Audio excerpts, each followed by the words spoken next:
Hernandez. Here. Rick Smith. Here. Howard Solomon. Here. You can rise for the Pledge of Allegiance. Allegiance to the flag of the United States of America and to the republic for which it stands, one nation, under God, indivisible, with liberty and justice for all.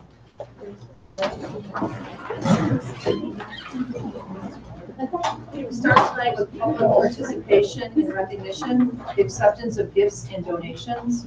And this is an action item. That the Board of Education accept with gratitude the $1,000 donation from the DeKalb County Community Foundation's Youth Engaged in Philanthropy grant. The grant was applied for by Marty Brown, an agent of the DeKalb Public Library, to be used to provide books for all students at the Early Learning Development Center.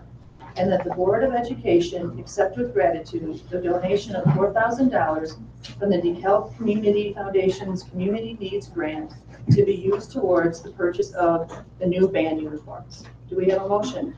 So moved. Second. All right. Roll call, please. Fred Davis. Yes. Jeff Holgren. Yes. Priya Malak. Yes. Victoria Newport. Yes. Valerie Tanya Hernandez. Yes. Rick Smith. Yes. Howard Solomon. Yes. Okay. Thank you so much. If Marty Brown is here.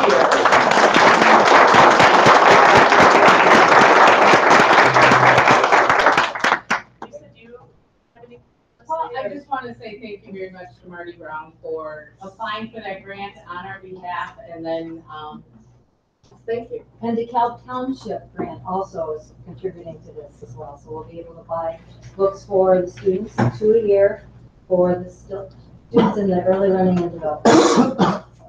It's all about literacy. Thank you so Thank you much. so much.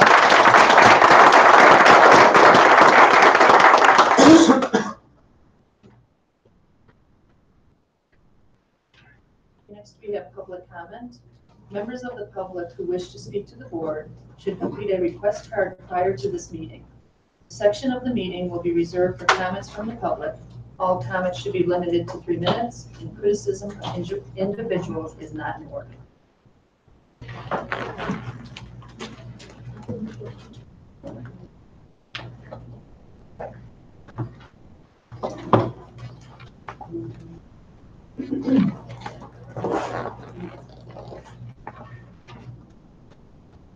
All right, we'll start tonight with Joel French, and he would like to speak on Blue Line Driving School. How are you all doing? My name is Joel French. I own Blue Line Driving School. I have been teaching there for 9 years. To give you a background, I'm also a police officer. I've done police work since I was 21. I'm now 40. Good math. What I try to do is provide the rules of the road and the reality road to the kids, and provide a good service to the community. I have emailed the board with a estimate of how much I could do driver's ed for the school. I could save, the estimate I gave them saves about $220,000 a year compared to what the costs are right now. The costs get cut in half and then some. So I also teach at KEC for DeKalb. I'd like to report that they 10 graduates from KEC yesterday, and everyone passed, all 10. And it worked out really well. I think it's an important thing. My background, I've been able to help with the public, and I've also notified parents of the kids that died in a car accident. And you never forget the look on that face for the rest of your life after you tell someone that a kid is dead. So what I try to do is, if a parent doesn't make that face because I made a difference, I do my job. That's what I can provide. Thank you. Thank you so much. Next, we have Dana Yarek. This is on dual language proposal. Hi, thank you. My name is Danny Yarek. I am a member of Welcoming Western Counties Solidarity and Sanctuary Coalition, but I'm also a parent of a junior at DeKalb High School. I'd like to talk about a proposal that's part of the diversity initiative. It may be spoken about later tonight, I'm not sure, but I wanted to give my take on it. Tell you a little bit about Casey, my son. He went to Littlejohn, took some Spanish there. I always wondered why the kids that were in the bilingual program and the students like my son that were trying to learn Spanish were separated, why they couldn't come together to the benefit of both. And that's what dual language is all about. We had the opportunity as a family to live in Spain for a year, and Casey did have a real dual language experience because he was forced not only to learn Spanish, but to take the curriculum, social studies, math, whatever was being taught, he needed to learn that. And he came back, his proficiency had blossomed.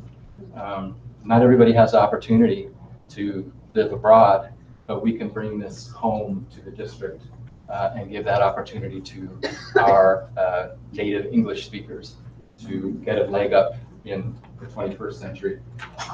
As a member of Welcoming Western Counties, we deal with immigration issues and defending people in Northern Illinois.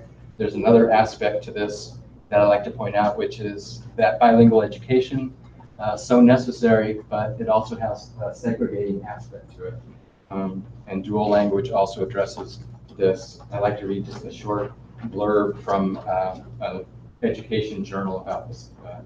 Dual language programs provide integrated, inclusive, and unifying education experiences for their students in contrast to the segregated, exclusive, and divisive characteristics of many traditional bilingual programs. The inclusiveness of dual language meets the cultural needs of minorities and provides opportunities for them to experience the world of their non-minority peers. And this works both ways. I've seen my son have the opportunity to, get friendships and social experiences that he wouldn't have had if he wasn't involved in that way in his education. We're a diverse district, and it's easy for some people to see that as a burden. I think a lot of people are here for the residency checks issue, and I think that's part of the, part of that issue. But we'd like to welcome the future, and we'd like to see diversity as a resource that can help our kids to be able to live in the world that they're going to need to live in. And dual language is one of the ways that can happen. So I really encourage the board to support that wholeheartedly. Thanks a lot. Thank you. He wants to speak about safety at River Elementary.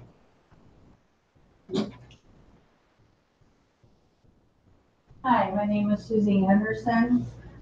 I was a park district director in DeKalb for 30 years, special rec director. I wrote policies for risk management. I feel like I have a good background. I was also a teacher and a substitute for the last 5 years in the district.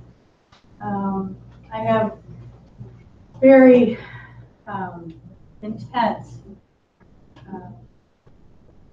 I'll start off. 1 year ago, we had letters from teachers, staff, and parents submitted violations of policy, unsupervised students in the classrooms, hall rooms, and lunchroom. Regular absence of incident reports. The signed letters were given to the board, board president. I don't know where they went from there. I do know that they were given back to the principal of that school, and that people felt that there was retribution from it. There's been, I was actually removed from subbing a couple weeks ago with no formal explanation, just that I just didn't need to be there anymore. Then I was reinstated with not really a formal why I was being reinstated, if there was any report. The reason I was taken out was over, without breaking any confidentiality, was over a fight that I was never even asked to fill out an incident report. In all my years of being, I filled out incident reports for 30 years. I was told that they were filled out by the 2 students involved, filled out the report, or gave the report. Susie, please. We're starting to, this is getting into personnel. I'm Okay, sorry. I'll get off that then, and I'll, this is very disturbing. So, 5th graders watching kindergartners during indoor recess, substitute teachers being used, or I'm sorry, student teachers being used as substitute teachers, continued policy and law violations, students remain at risk and unsafe. Students not socialized to behavior or educated, families relocating away from the neighborhood because they can't go to their home school there because of the violence. Children making comments, please don't let me die at school. And children crying each morning because they don't want to go to school. I guess I'll finish. Yes. Can I ask one question? Yes. So you just alleged a moment ago that we're violating laws? Yes. Okay, just for clarification. Okay. And I guess I'll wrap it up with that I'm personally disgusted with the ongoing culture and chaos and deception at works. Thank you for your time. And next we have Irene Rabin. This is residency surveillance. My name is Irene Rubin. Oh, Irene Rubin, that's all right. I oppose the action to hire an investigative firm to conduct surveillance on District 428 students and families. In part because it's not an evidence-based decision. There's no evidence to support the idea that there was an influx of out-of-residence students abusing or manipulating the current system. The Commission's demographer in November 2017 indicated that there was no such influx. The district currently has 900 empty seats. We're far from capacity. If additional evidence is required on residency, there are ethical alternatives available that can be used. Finally, and perhaps not often mentioned, the capitulation of the district to the demands of an anonymous lawsuit sets a dangerous precedent. The district's legal counsel must be aware that bowing to the demands of the frivolous lawsuit opens up the district to further such suits, which can be advanced by anyone with deep enough pockets to hire a lawyer and file the necessary papers. And then the district has to spend all the money and time defending itself.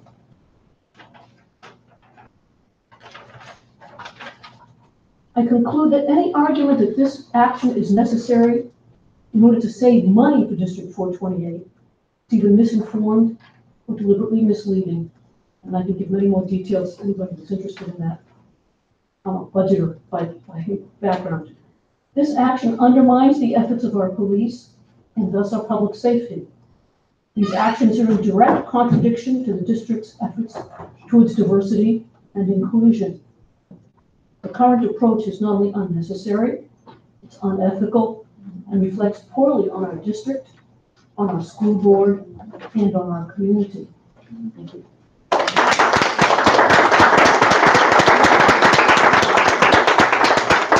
David Barrow, and this is on residency. I'd like first of all, thank you. I'm David Barrow. Both my children graduated from DeKalb High School, which I'm very proud of. They're 30 and 33 now, which I'm a little scared about. First of all, I'd like to say there's a number of people here tonight who oppose the surveillance residency check. If you just be recognized, raise your hand or stand up and let people know, let the board know the community's involved in this issue. Thank you. I oppose the action to hire an investigative firm to conduct surveillance on District 428 students and families because it's fiscally irresponsible. The majority of school district expenses, staff salaries, repair, maintenance are fixed costs. A reduction in the number of students does not equate to a reduction in these costs. School revenues are variable and are based in part on enrollment. A reduction in student population leads to a concomitant loss of enrollment-based funding. This funding equates to a loss of approximately $4,700 per student removed. This is in addition to the cost of hiring an investigative firm. Another reason is that this undermines law enforcement in our community, this idea of surveilling families. Local police invest time and energy in creating positive, trusting relationship with all members of our diverse community. Private investigators surveilling our students and their families can easily be mistaken for the police or immigration authorities, creating an atmosphere of fear and mistrust. Similarly, this surveillance can create the impression of suspected criminal activity, resulting in erroneous calls to the police, wasteful of community time and funds. Thank you for your attention. Appreciate it.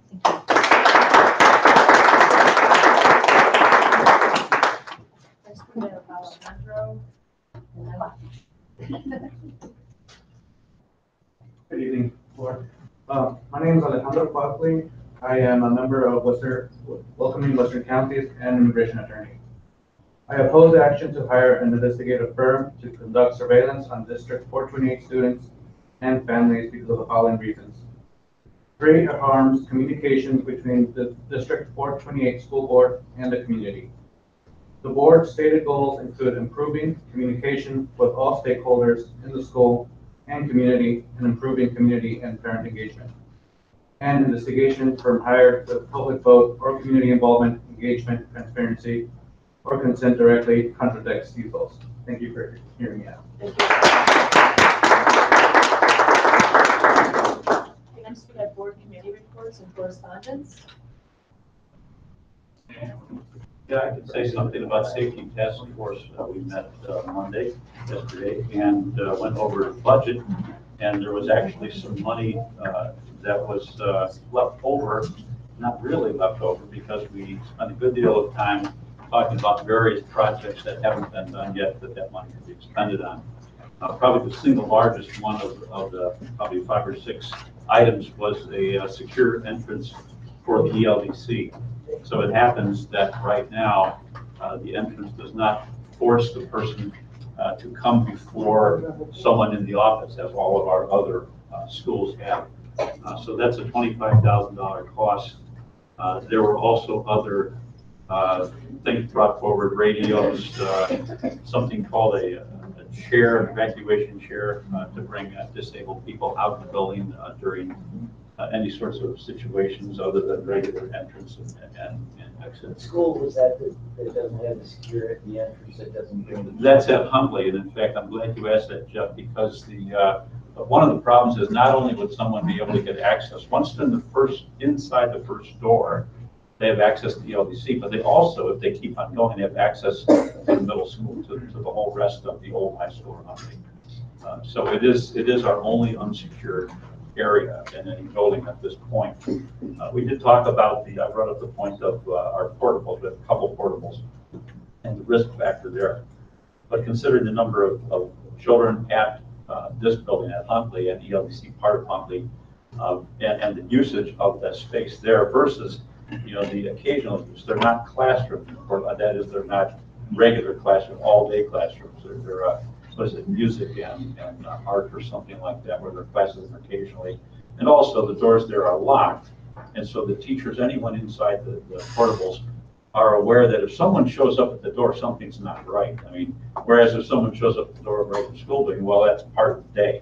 That's part of the school day. So it's a difference in perception for the people inside. So anyway, we kind of went through the risk analysis a little bit. Tammy and others have been on the staff, has been looking at this. But anyway, it looks like that's one project that will be done with this money that is left over at the end of the year. But there were a number of other ones. I won't go in detail. I've already taken up some time here. But Tammy and her group and others are on these things. There are numerous issues. One thing I will say to the board, I think it's important for all the boards to hear this. A number of these issues, from my perspective and some of the other committee members' perspective, is that a lot of this is infrastructure. So, for instance, these chairs, a way for people to get in and out of the building. We talked about the light system installations. We talked about cameras, licensing software.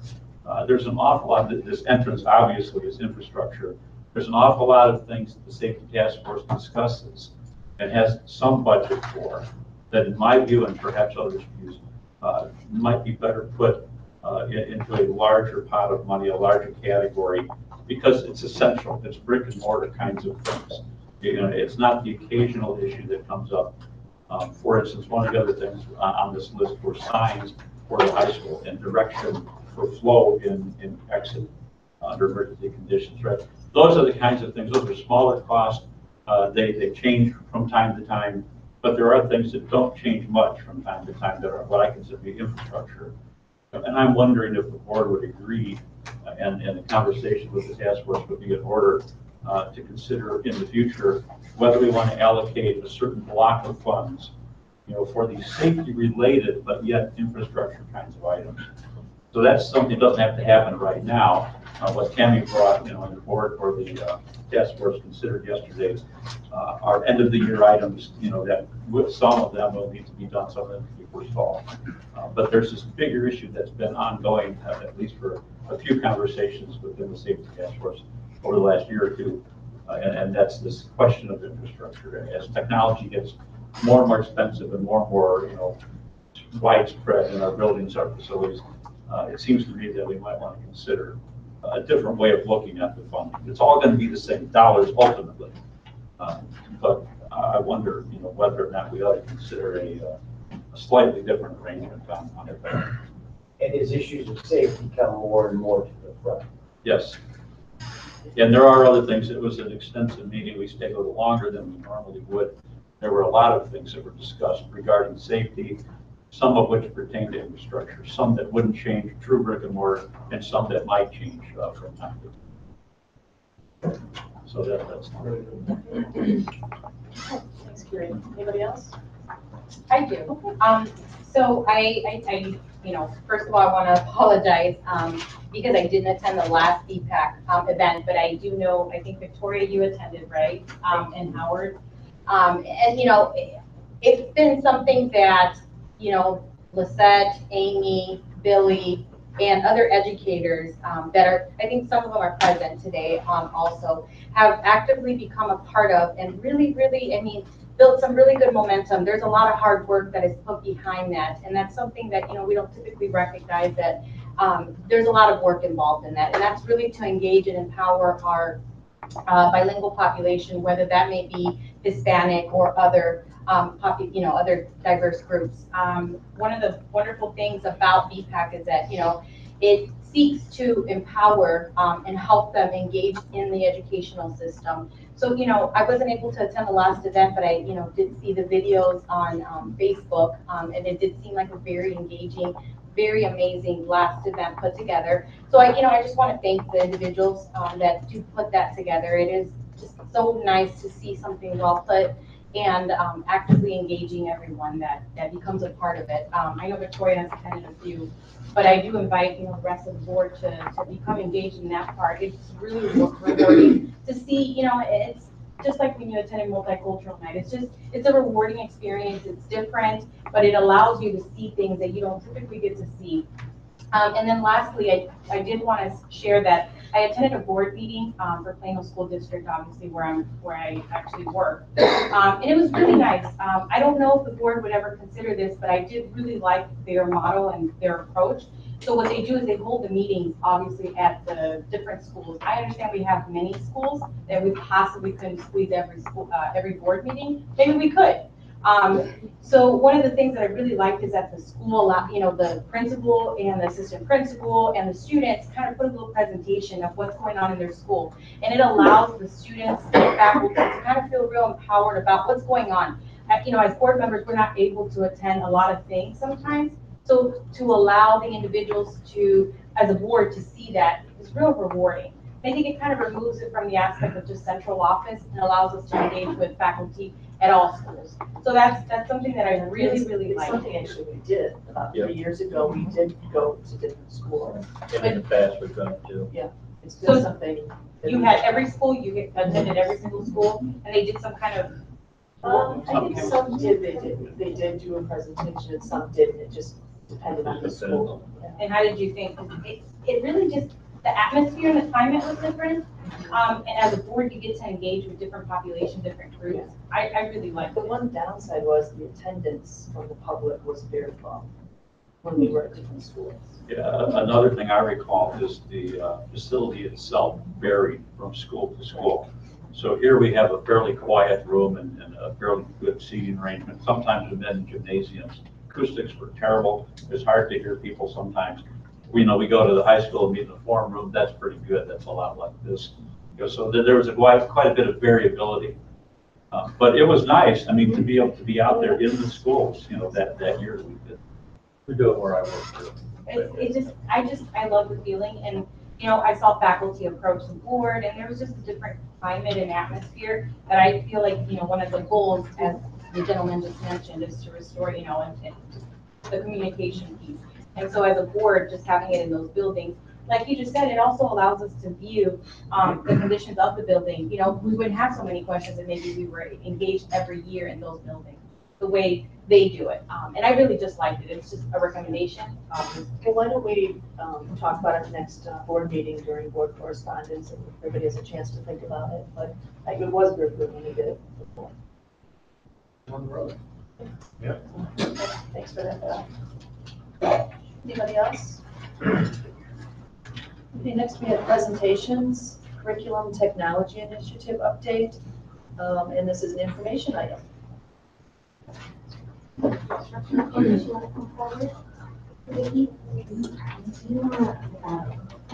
It's just minimized. You got that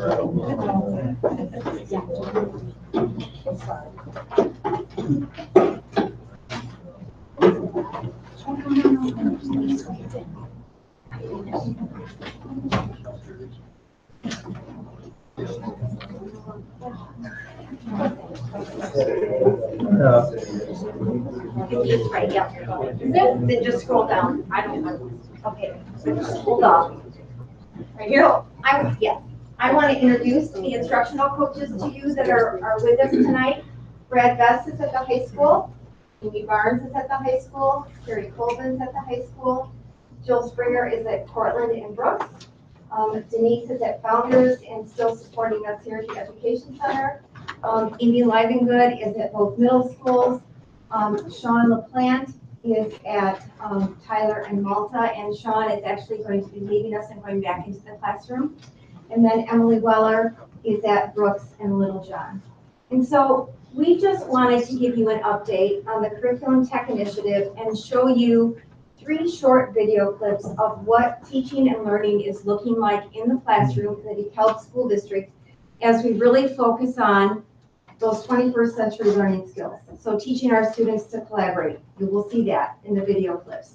Teaching our students to problem solve, teaching them to be innovative, creative thinkers.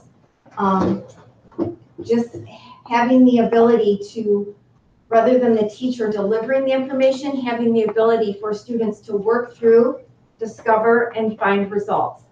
So we're going to start out with Denise, and we'll do the elementary video clip, and then we'll move on to the middle school and then the high school. Yeah, really, the elementary, we just wanted you to be able to see inside some of our classrooms at the elementary level. So in this video clip, you will see elementary students and teachers that are integrating technology resources across different curriculum areas.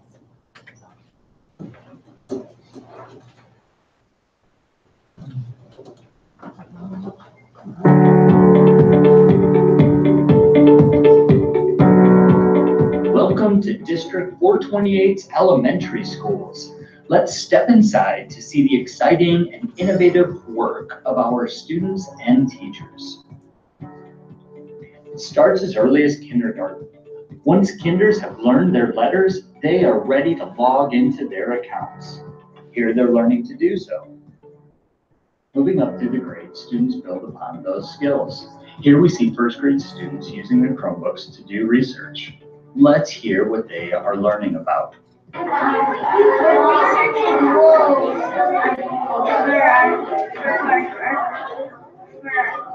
we're going to do it on the Chromebooks we're not going to use Chromebooks for our research. So we're reading right now we're reading books about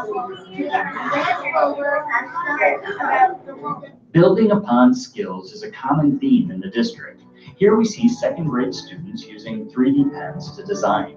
In middle and high school, these skills transfer over to using 3D printers in conjunction with computer-aided design.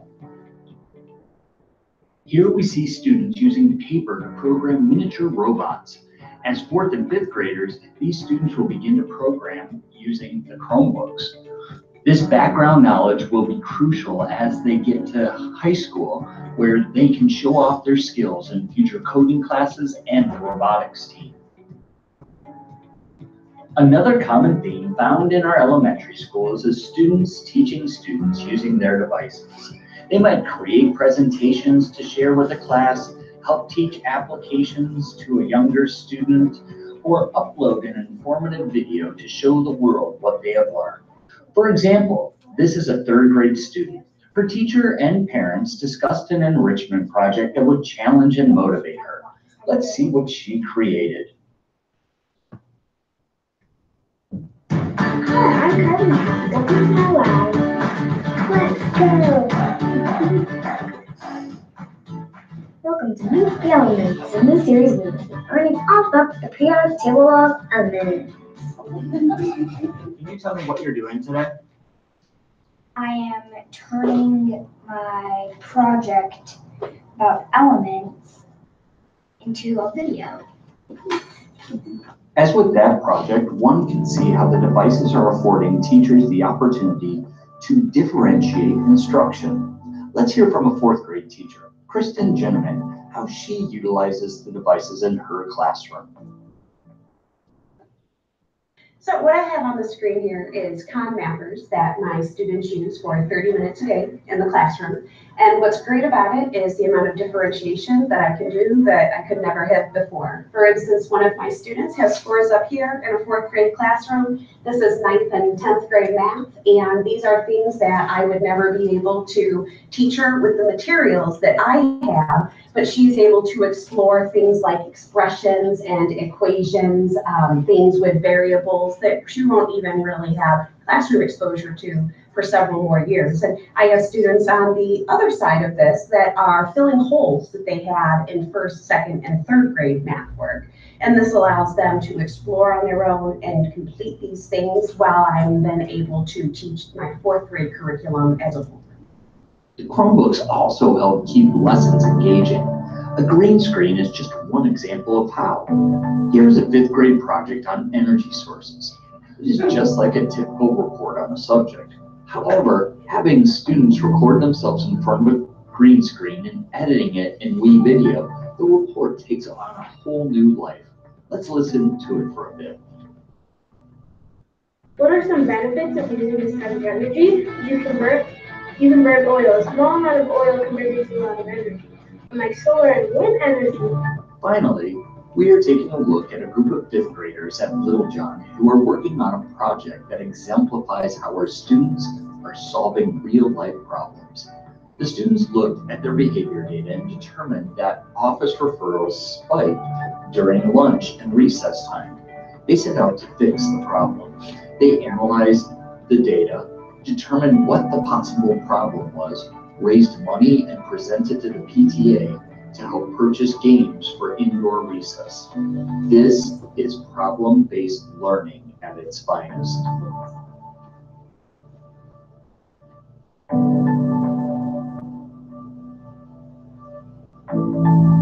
I hope you have enjoyed seeing only a few examples of the pioneering education happening in our elementary schools.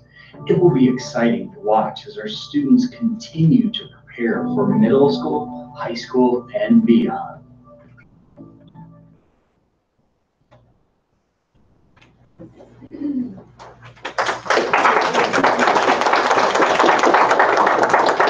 So now we'll jump into middle school and again see some of our students and teachers talk about how they use Chromebooks. And this is just a really small sample of all the great things that are happening at our middle schools.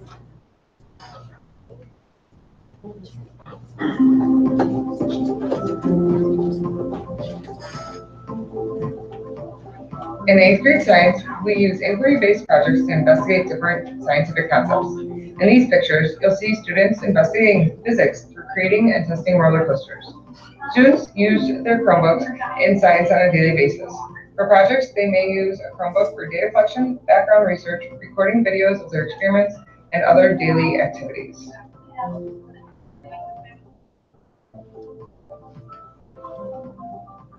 So in our 7th grade math class at Glen Rosette, students are working on specific learning goals. We mini lesson and then students are able to work self-paced to fill in pages in their interactive journal through pictures on their Chromebook that are in Google Classroom. And then they are able to practice their skills in BuzzMath and other self-correcting websites. And they're also able to access videos to reinforce concepts that they might just need another glance at as they're working through our learning goals.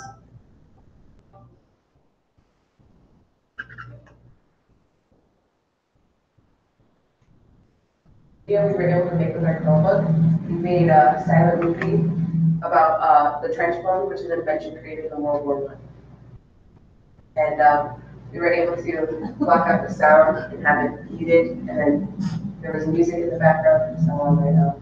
So I could take off our voices and put on the music instead. The editing tool we use is video, which is a tool on the Chromebook that you use for like projects if you want to make a video. And if we didn't have our Chromebook, then it'd probably be like our project would probably got a poster, and you wouldn't get to see like the trench phone itself, like on video, and we'd be talking a lot in it, and it wouldn't be as cool as a video. And we'd have to, it'd take a long time to do our research, and so with the Chromebook, it didn't take that long.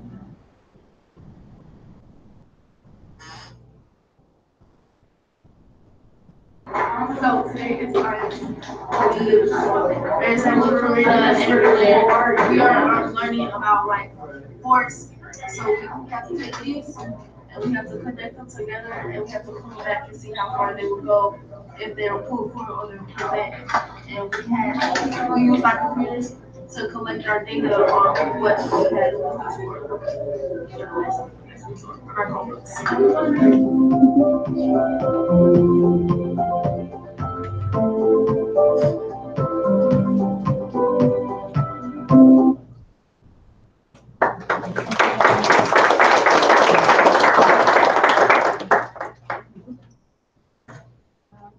At DeKalb High School, we're so excited to have students use our Chromebooks. Please note that we are just finishing up year 2 of full implementation of teachers and students having Chromebooks at the high school. So we love it that students can access Google Classroom to see their assignments. Many of our math teachers will post lessons and videos on Google Classroom so that students can access those videos, perhaps if they were absent, or to rewatch again and again to get assistance with their learning. We see more writing and research papers happening. We were just in a classroom where students submitted their thesis statements and the teacher gave immediate feedback in that classroom using the Chromebooks to say, oh yes, you're right on track, or fix this. So that immediate feedback is really important to students' learning. Just like the other grade levels, our students are using WeVideo to transform their presentation skills. They're using green screens, and Carrie now will introduce our specific video where you'll see a science class. So we're going to highlight Rebecca Powers, freshman science class. She teaches the Intro to Chem and Physics, and particularly this class is her TBE class. So when this is the first year for that class at the freshman level, the Intro to Chem and Physics, and when they were designing that curriculum, they were very purposeful in integrating technology into the unit. So you can see the 8th grade are coming in with, using science collection data from their experiments, and then they're continuing this on further at the high school. We also have a student that will kind of give you a candid perspective from the students' idea of what it would be like to not have Chromebooks in the classroom. I'm sorry, did you say this is a TBE? Yes. Thank you.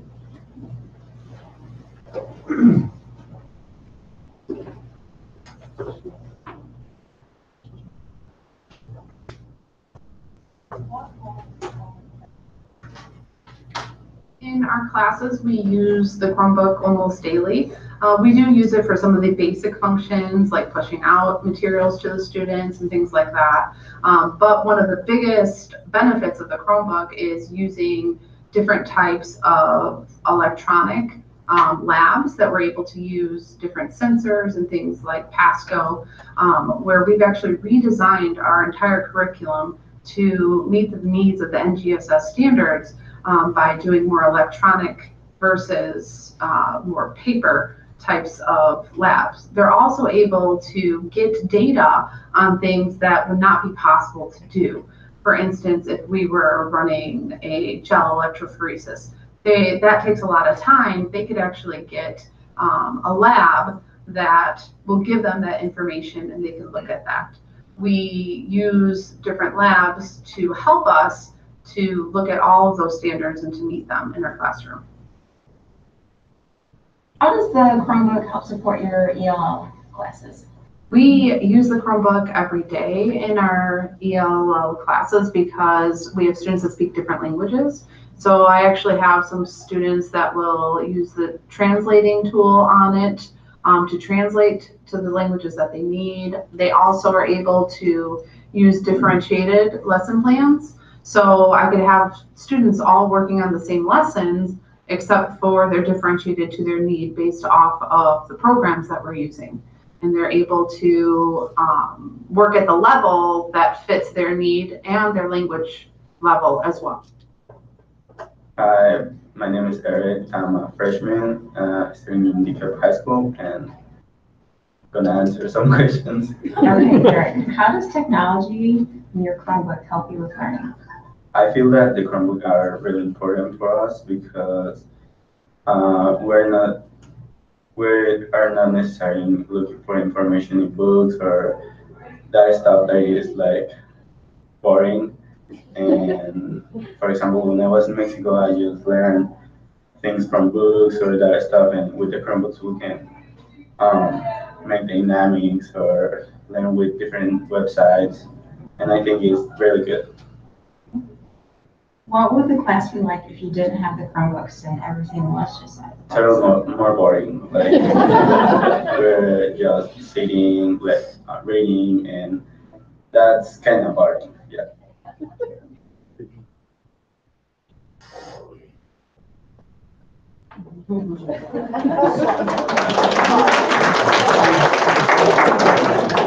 So to conclude, to begin with, we're all teachers, and what I can tell you is, like most teachers, we can be very verbose. We had to edit ourselves.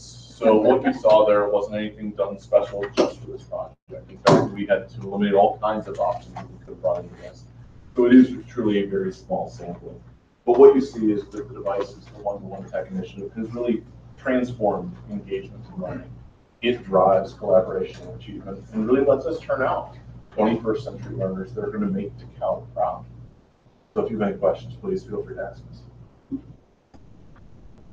I may say that the one piece in there, when you're talking about diverse students, diverse learners, being able to meet students where they're at, not only helping to bridge some language barriers, able to translate, but again, we have students who are at all different levels, whether it's K-5 when we heard this, to be able to differentiate the learning and bring the learning to each student's level.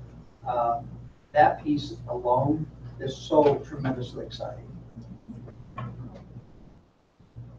I got a question about, I guess it's access and usage. So the kids at school, and I think we've seen several presentations, this is a good one, about what they're doing at school. I'm wondering, when they go home with the Chromebooks, how many of them actually use them at home and come back to class and say, yeah, I found this or whatever, I did that. Or I know some of them I've heard about this, send an email to the teacher, right? And also, what about your internet access at home? Is it relatively widespread, or do you hear reports from kids that say, I can't get on, or we don't have a connection, or how about that? Something I've often been worried about with the one-to-one rollout over the years. I can speak a little bit from the high school lens. We work a lot with independent learners, and so we know that the usage outside the building is very high. It's accessing textbooks, curriculum, enrichment activities. It's working through Google Classroom. A lot of those research projects aren't things that take the classroom. Teaching them the skills, kind of setting them free. It's that idea of inquiry-based learning and problem solving. I think in terms of access, we know we have students that go to places like the library or campus with access. McDonald's is a big one.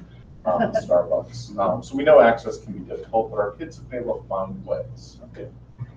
As for the other levels. Yeah, I would say the same thing. And most, if there's a project or something to be worked on it from home or another location, the teachers have asked, and it's been maybe 1 or 2 per class, and the arrangements are made, or public library visits. I was at the public library on our half day, and I was amazed at how many of our students were there. The place was packed, and So it was good. So does this mean then that, the dog can no longer eat the homework? Malware does. There's functions too that don't require internet access, so kids can download books from some of the programs that we use, as well as the math videos that some of the fourth and fifth grade students use. And speaking of elementary, those can be downloaded and accessed. Yeah, that's another good point. Offline usage. Yeah. Yeah. That's great. Thank you. Thank you.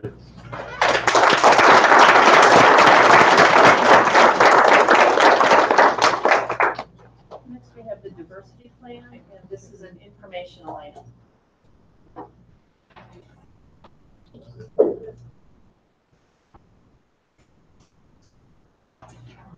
Good evening. We are very proud to talk to you tonight about the diversity plan. However, before we get started, I would like members of the Social Justice League, if they would stand up so that they can see who you are.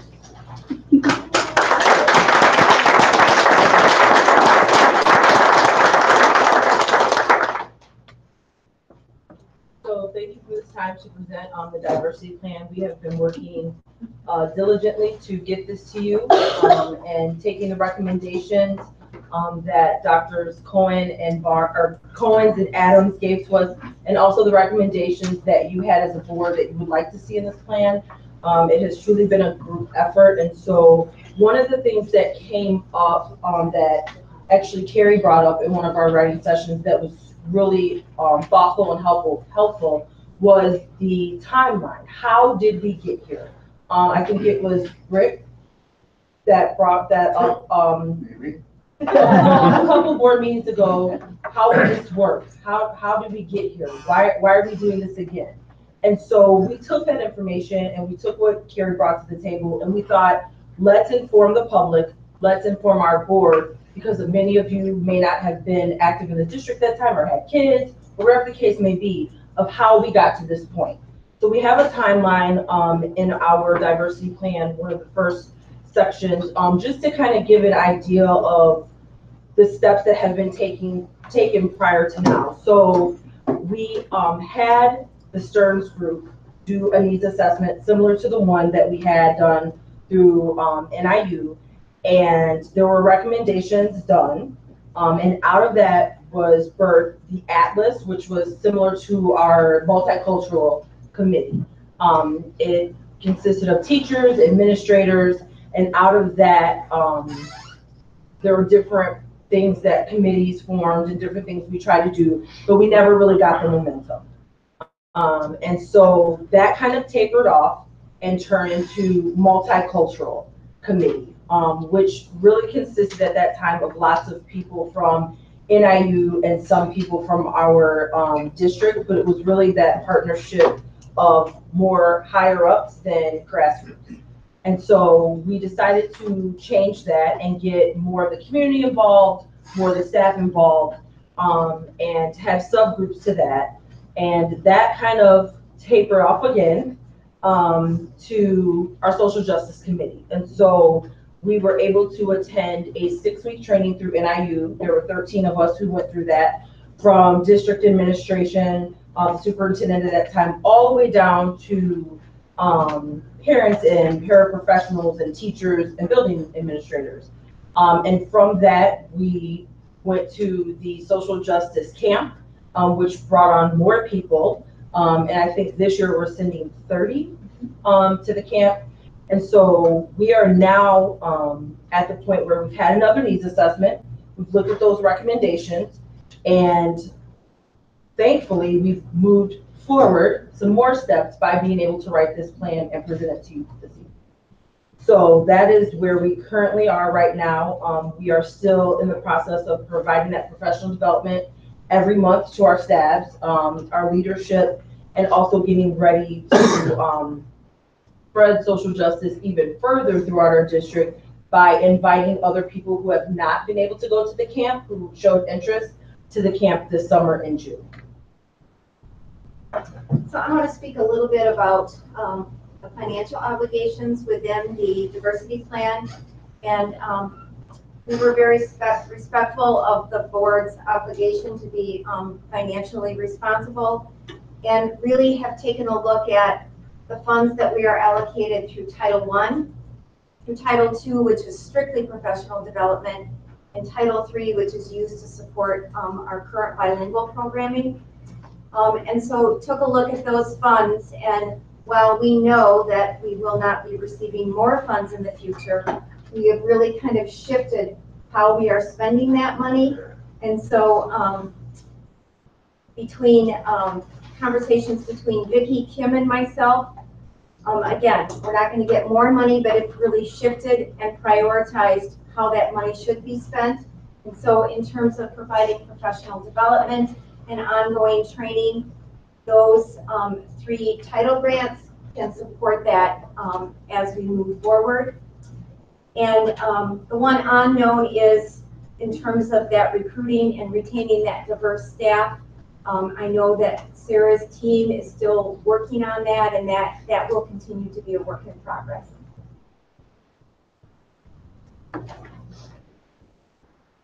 So when we went to get together to write the plan, we started by first reviewing some model plans that were out there. So we asked Dr. Cohen, Dr. Adams if they knew some districts that had implemented some plans that they thought were good for us to review, and Oswego, for example, was one of them. So we took some time as a large committee to look at those different plans and really look at what we liked and didn't like about them to help us come up with a template, and then make sure to honor the board's template, the ideas that they wanted inside of the plan. So including measures of success of each goal and so on, the financial obligations. It's really important to us that the document is easy to read for all stakeholders. Right now, it's a rather lengthy document. We kind of erred on the side of length. We are hoping to get this approved and then reformat into a way that is much more accessible to the community, more of like a pamphlet size to make sure that everyone has access to that. Of course, we have plans for it to be translated into Spanish and Arabic. Our 7 goals, this is a really important point that I think our team worked hard on, are multifaceted and interconnected. So we do recognize that the board was looking for some prioritization of the goals, but we really felt like all the different goals are interconnected, and that we can't, for example, start doing some social emotional work if we don't have the professional development ahead of it, or if we don't get some of our leadership understanding the different aspects of how traditional discipline practices overlap and complement with restorative justice practices that impacts what classroom teachers are doing in their classroom. And so we really see them interconnected, that there isn't going to be, first we're going to do goal 1, when that's done, check mark, we go on to goal 2. Really, we're kind of implementing this different parts of the plan from day 1. And then also very important to our team was looking at existing systems that are in place to support the goals objectives. And so I'm actually very glad that our instructional coaches just presented that, because we have a lot of great systems in place. We weren't looking for a new position to, we need this position to implement the plan, or we've got to start all these brand new committees to implement the plan, because the more that we have to start new, there's more chances for missteps. But if we're able to integrate these into systems that we already have rocking and rolling, it's much more easily digested by our staff, our students, administrators, and so on. So we were mindful of that as well.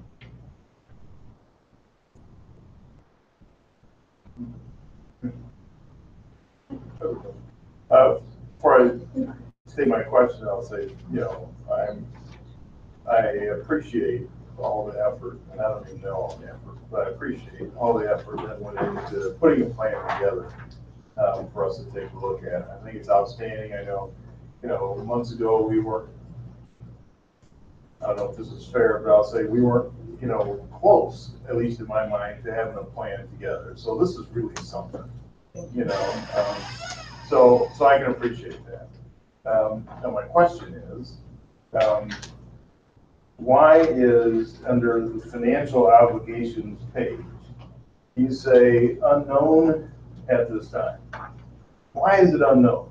Which, tell us which, like. On the strategy financial one. obligations, on the financial obligations page, it says unknown at this time is the cost of recruiting and retaining a diverse staff. Why is it unknown? So I can speak to that a bit. We have established an offshoot diversity recruitment committee, and we have a timeline assessed with some initiatives. Val has participated in that committee as well, and have a timeline established that we're still keeping dates to over the years that correspond with the diversity plan. Different initiatives. Some have costs associated, some don't. One key cost that we won't know until it occurs with any placement is when we have separations of staff and we have to replace them. So retirement, resignations, and then what that cost will be to replace that person. That's going to be unknown until we get specifically there. Now we can target, which we have done last year and again this year on like a target salary where we want to reach, but that is never concrete in that. So the other things that may have costs associated are recruitment efforts in terms of job fairs, materials, things of that nature. Are those different than normal teaching recruits? Not necessarily. A lot of our goals and initiatives for diversity recruitment are going to overlap. A lot of the discussions that we're having with the in the recruitment committee are not just the recruitment of external, but internally, what programs can we put in place to support and career growth our current staff. So, and some of that has a dollar to it in terms of, various supports, and sometimes it's that unseen initial dollar as far as resources put in that we already have. So we're still working through those pieces, but that's why we don't have a concrete. No, I can appreciate that. And I mean, I certainly understand as a plan, sort of formats, it becomes, everything becomes more concrete. You have a better idea of what you need across the time stages. So I look forward to, seeing that first year or two. Certainly I think we have some line of sight towards, what those costs would be the first year 2, 3 as we head into this. Well, and there's other hidden costs, such as at a meeting in the fall, Howard was talking about expanding our recruitment. And if we are going to expand our recruitment beyond the traditional colleges that we currently recruit from, there's a cost associated with that. If we're going to be traveling and sending our parts of our HR staff and this recruitment committee to, again, expanding where we recruit from, there is some hidden costs with that. And to add to your point, and I do want to offer an apology. I think Sarah brought up the recruitment committee, and I should have been reporting on that. I mean, I have tons of notes that I took, but obviously I haven't been reporting on that. So to add to what Sarah is stating, at this point, and one of the things that I think Maurice, correct me if I'm wrong, because Maurice is really good in that committee. When you say recruitment committee and diverse individuals, people maybe associate that we're looking for minorities of some sort, and it isn't really. It's a recruitment committee to kind of market the district in a positive way, to ensure that we're getting the right people and we're making sure that we're making those connections more so on a state level, so people are wanting to come here. And I do have to say that, Sarah, Maurice, myself, I don't know, Billy's on that committee, Amy, Christy Meyer, and the Karens, Karen Isham and Karen Peterson, they're known as the Karens. They're like a couple, so they are working so diligently, and these women are working so hard to save the district money, but also market the district in a way that people are wanting to come and live here. So working maybe, in connection with real estate, with nearby community resources, so that we are making DeKalb boom in every way, but also recruiting the right individuals, meaning people of different backgrounds, people of different understandings. It doesn't mean minorities per se. It just means people who are going to help the demographics of our community and really empower other individuals because they're bringing in different perspectives. So that committee, I think, works really hard, and they're really looking for ways. I mean, They really are. They're pretty amazing women who are just trying to find ways to save money, but also make our image improve every single time, even more so, every time they go out there. And I can get behind that. I'm all for a different perspective and, looking at things and encouraging opinions and things. So, again, I think that we have a great start, really. And, I think it's a good jumping off point as we go forward. I do anticipate looking to see some tightening of the, costs. Yeah. So that would be my own. Well, and I read too, there isn't really any new dollars in here at this point Right, in time. right. And Dr. Huber and I talked the other day, and any money that would be spent that is not in the plan right now, it has to come back to the board and be approved. So, that. But we're gonna need to spend some eventually. Absolutely. So that's what I mean. It'll be coming back to the board. Yeah, is there a line of sight towards that? What I don't wanna see happen is for this to go nowhere. And I don't think any of us do, but, now that we're here, now that we got a plan, we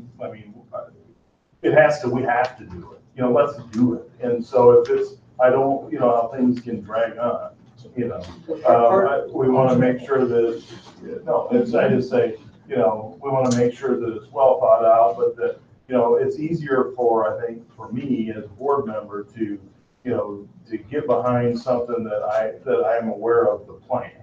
Right, and so this is a good start, but then as we look forward, in the future, which we always should, let's see, like, what are your thoughts, in terms of, spend, and I'll also point out that while I'm talking about spend, certainly that's not any hang up here.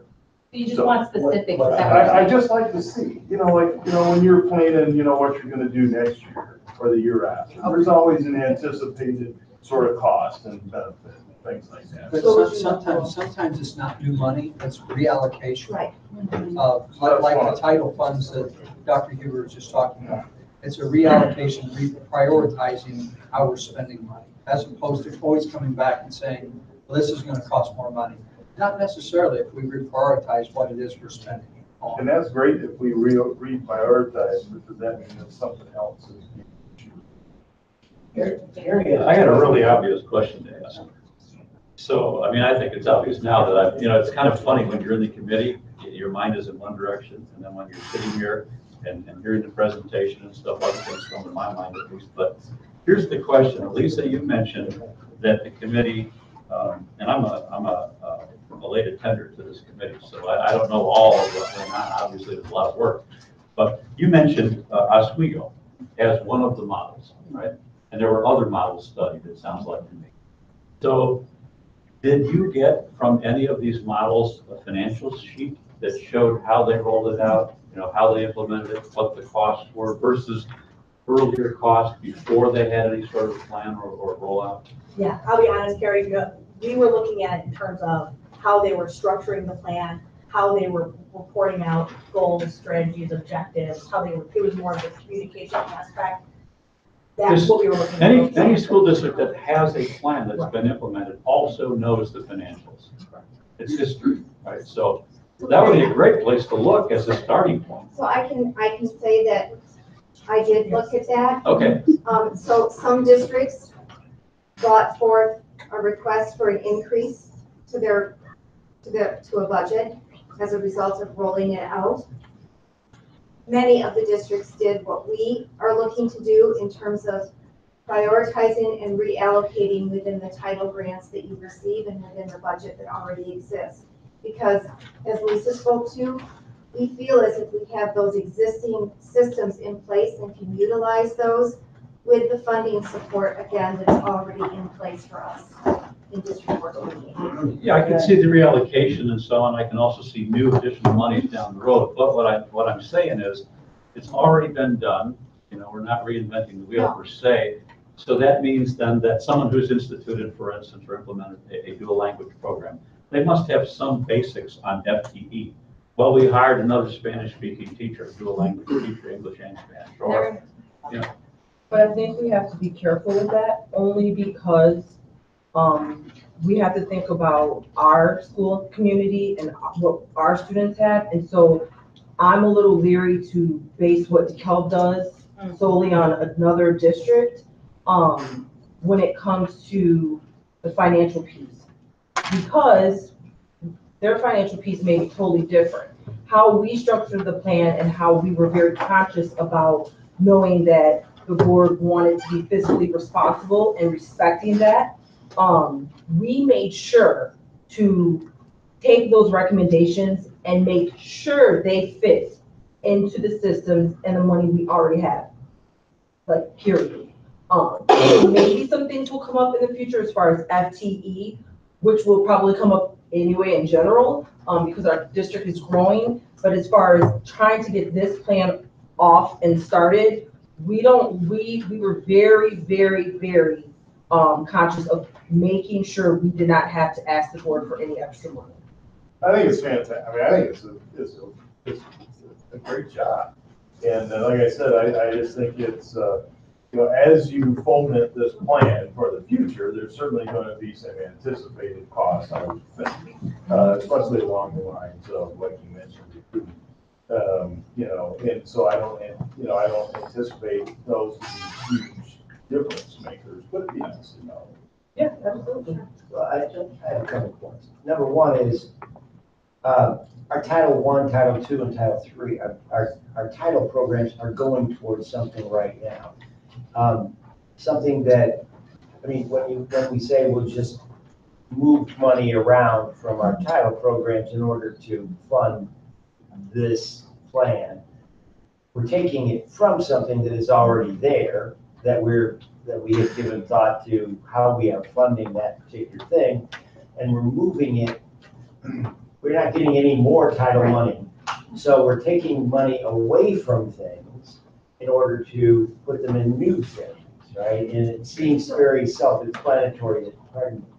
Pardon me for saying this, but the point is that we have to give serious consideration to the fact that we didn't have that money in the thing that we are taking it away from for no reason. I mean, obviously we had it there for a good reason. We didn't have extra money in our title programs in order to play around with it, do we? Do you want to talk about Title II? Or okay. Let's take Title II, for instance, which that little money is allocated for professional development. So however we choose to use that money, and we only have so many professional development opportunities throughout the school year. So if we start allocating a portion of those funds to and direct our professional development more into this plan, we're not really giving up anything, because right now we've already started in this past year. Most of our professional development has been in some way tied to the social justice plan. It's not like we're giving up one thing and going to the other. It should be, if it's done correctly, and I think we do it correctly, it's all woven together like a fabric. So it's not like we're abandoning this to go to this. It's just how we're shifting the focus. So and that would be the Title II money. Title III is more allocated. Dr. Huber, if you want to speak to Title III. I think actually I'll let our resident expert, Amy Crooks, speak to Title III.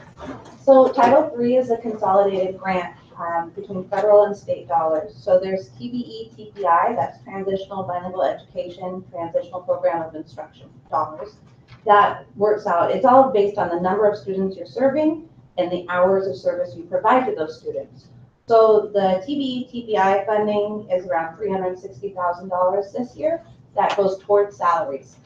That's all it goes toward. It supplements the ESL teachers that are not classroom teachers, like the bilingual specialists, co-teachers at the middle school. Then you have LIPLIPS, which is for language improvement. And then you have IEP, which is Immigrant Education Program. So LIPLIPS is the biggest one that we can budget in a variety of ways, but the state requires us to utilize that funds for things like professional development, bilingual parent advisory council, instructional costs, additional materials. So out of that, we pay an assistant at the high school, but the rest of the dollars are spent mainly for professional development. And within that professional development, there are straight requirements. It has to be on native language practices, research and programming, English improvement, and then education for parents. So we're already spending it that way, and it will continue to be spent that way. Immigrant education program dollars are less. It's based on students who have been in the country, are new to the country, not born here, and in schools for fewer than 3 years. And that amount varies every year, and that is for native language support and instructional support. So we utilize that quite a bit for our Arabic-speaking population. And then the other, we have about 40 languages, so we provide native language materials for those other languages. So the spending doesn't change for Title III. It's professional development and salary. But Amy, you could tie, obviously, you could, bringing in, Right. some kind of workshop or PD, it could That's what I tie mean, in, like and so it would And essentially. professional development would be tied to providing PD for our dual language teachers. Which ties in with the state requirements for what we provide. We already provide dual language instruction for our teachers because we have a one-way dual language program. So yeah, it will be spent the same way and focused that way. Bringing in Illinois Resource Center, bringing in the Teaching for Biliteracy Consortium. And correct me if I'm wrong, but this year I focused on grant writing excessively, and there is still ability, to write additional grants and to get additional money. So, yes, and you just got one. So there's always the opportunity from that route to go through that route. And I'll note that the title monies are highly scrutinized. Now even more Through so. a system, through the ISB system called Iowa's that, again, there's a flow of checks and balances between the district and the state. And because it is federal money, and I can't overemphasize how scrutinized that is. Melissa reminds me literally almost daily that I'm in the Iowa system having to approve amendments and submissions, and sometimes the state approves them and sometimes they don't, because we can't just use those funds any way we choose. They have specific categories. Well, it's certainly good to hear we're not eschewing any core responsibility. We're not putting anybody certainly in any danger of having a lesser experience in the district because of moving these funds. I have a question on that. In the world that I live in, professional development means that you're doing it with instructors. You're doing it with teachers. You're increasing their knowledge. That's not the case for what you're talking about as far as professional development. We have a variety of professional development. One way we provide professional development is at the building level. There is a liaison who gets a stipend every year, and she or he provides professional development monthly. So there's an hour-long meeting based on improving English proficiency. So teachers come. So we pay the salary for the teachers and the salary for the person providing that instruction. Okay. The other way is we pull in, this year we had a couple times, the Illinois Resource Center sent out a presenter. And they came and they taught us about Spanish language arts. And then another one came out and taught us about dual language programming. So you're paying the salary of that and then the salary of the consultant. So in a sense, this professional development, in the case that we're talking about right now, ties in with the goals that we're looking for the diversity program. I mean, the diversity plan basically is already, in a sense, being implemented in these particular ways. Exactly. Yes. The other question that I have is, it has been my understanding, again, in the world that I live in, that bilingual speakers, that is to say proficient bilingual speakers, are challenging to come by. That is to say, they're in high demand and they're expensive and they're challenging to come by. Is there a way in which we can increase the ability of our own people to do that job, to get around the concept that they're as rare as hen's teeth? Well, I've been learning Spanish for 30 years now, and I'm pretty proficient. It takes a long time. Of course. Which is why you want a dual language. That's why they're expensive. 40-some years now, gosh, I forgot how old. No. So to take someone who doesn't speak Arabic, for example, and pay for them to learn Arabic, it would take them quite a few years to get proficient enough to teach in that language. Same thing with Spanish. Absolutely. One thing that's wonderful right now, we've been doing the seal of biliteracy test. So they're high school students who have either been in the one-way dual language program or are heritage speakers of Chinese, Arabic, or have been going through the French program, we have 25 students who've gotten the seal of biliteracy. And that means they are academically proficient in speaking, listening, reading, and writing in multiple languages. So 25 high school students this year got that seal of biliteracy. That means they'll get 12 credits at any public university in the state of Illinois. They only have to take 2 more classes, and then we can hire them. In a wide range of. French, Arabic, Spanish, Chinese. Yes. Keep an eye on them. Yes. Just to was talking about the dual language, which I was lucky enough to go view for a site visit a few years ago. It's a great thing that it's out there being taught. But how many teachers do we have right now who have the capability to teach dual language in a classroom? We have all of the teachers.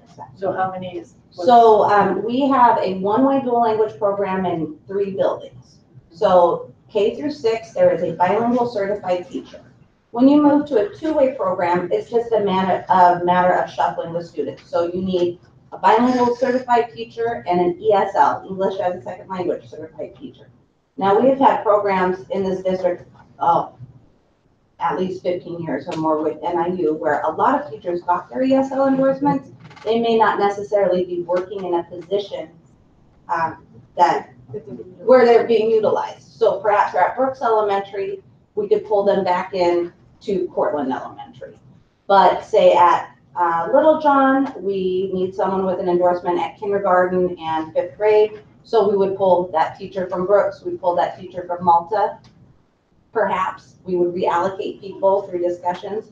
We have the number of people with endorsements already. It would just be moving folks around. I'm sorry, I'm a little thick.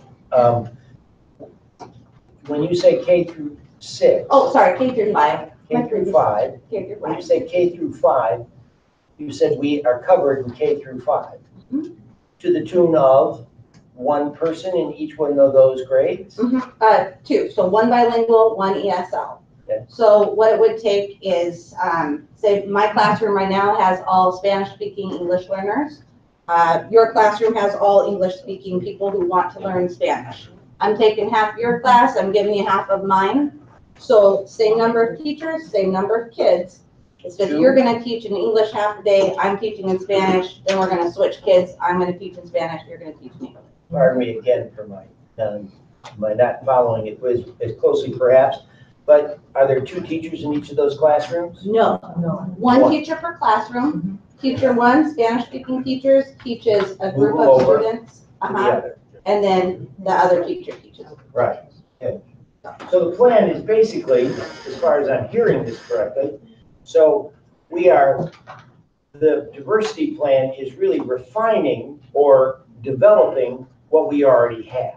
Is that correct? Or is there areas that we're building out of whole cloth? It's really, I see it as strengthening, really strengthening and validating a lot of the work that's already being done. Okay, well, here's where I jump in with my suggestion. I've already brought this up to a few of you. I think we need a workshop to understand this path that we're taking. I think it's a big path. I think that there's a lot to this, and there's going to be a lot of issues that are coming forward as we move forward here.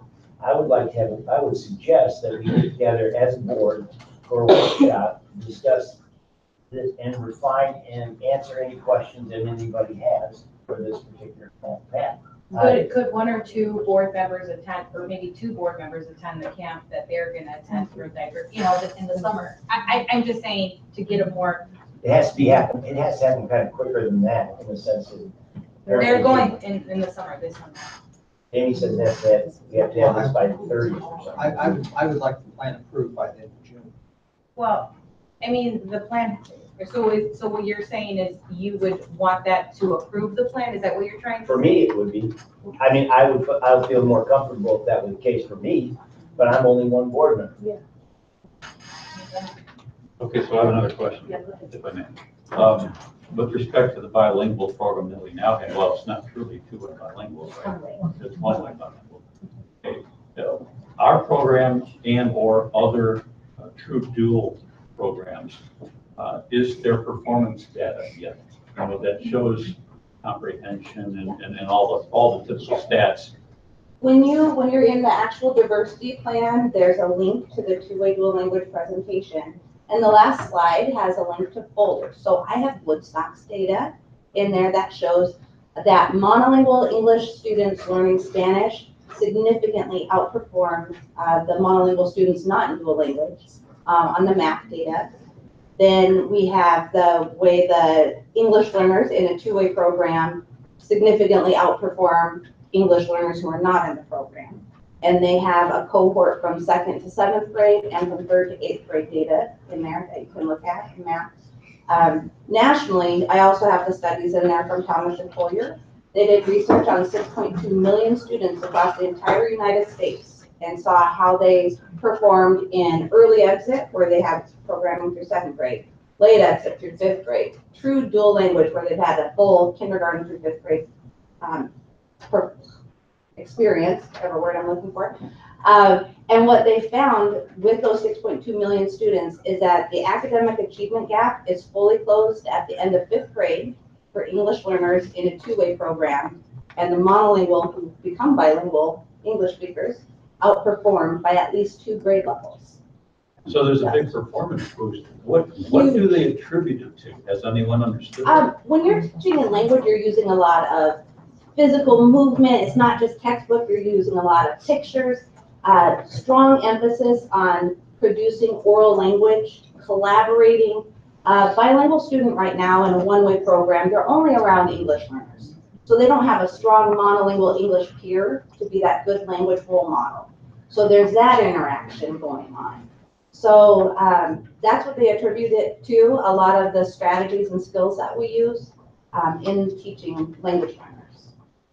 And when we swap the classes during the day, as far as textbooks or Chromebook programs or whatever, how's that part of the curriculum? Oh, so we already own the curriculum, right? Because we have a one-way dual language program, we already have all the materials purchased. We have the English side, they've already got the materials purchased. The difference is you're using the materials twice in one day. So this half of the group is going to be in my Spanish class. We're teaching language arts, we're reading, we're doing some math, and we're using these materials. Come lunchtime, they're going to go over to my friend who's teaching in English, and I'm going to take my friend's English class, and I'm going to use my same materials again with a new group of students.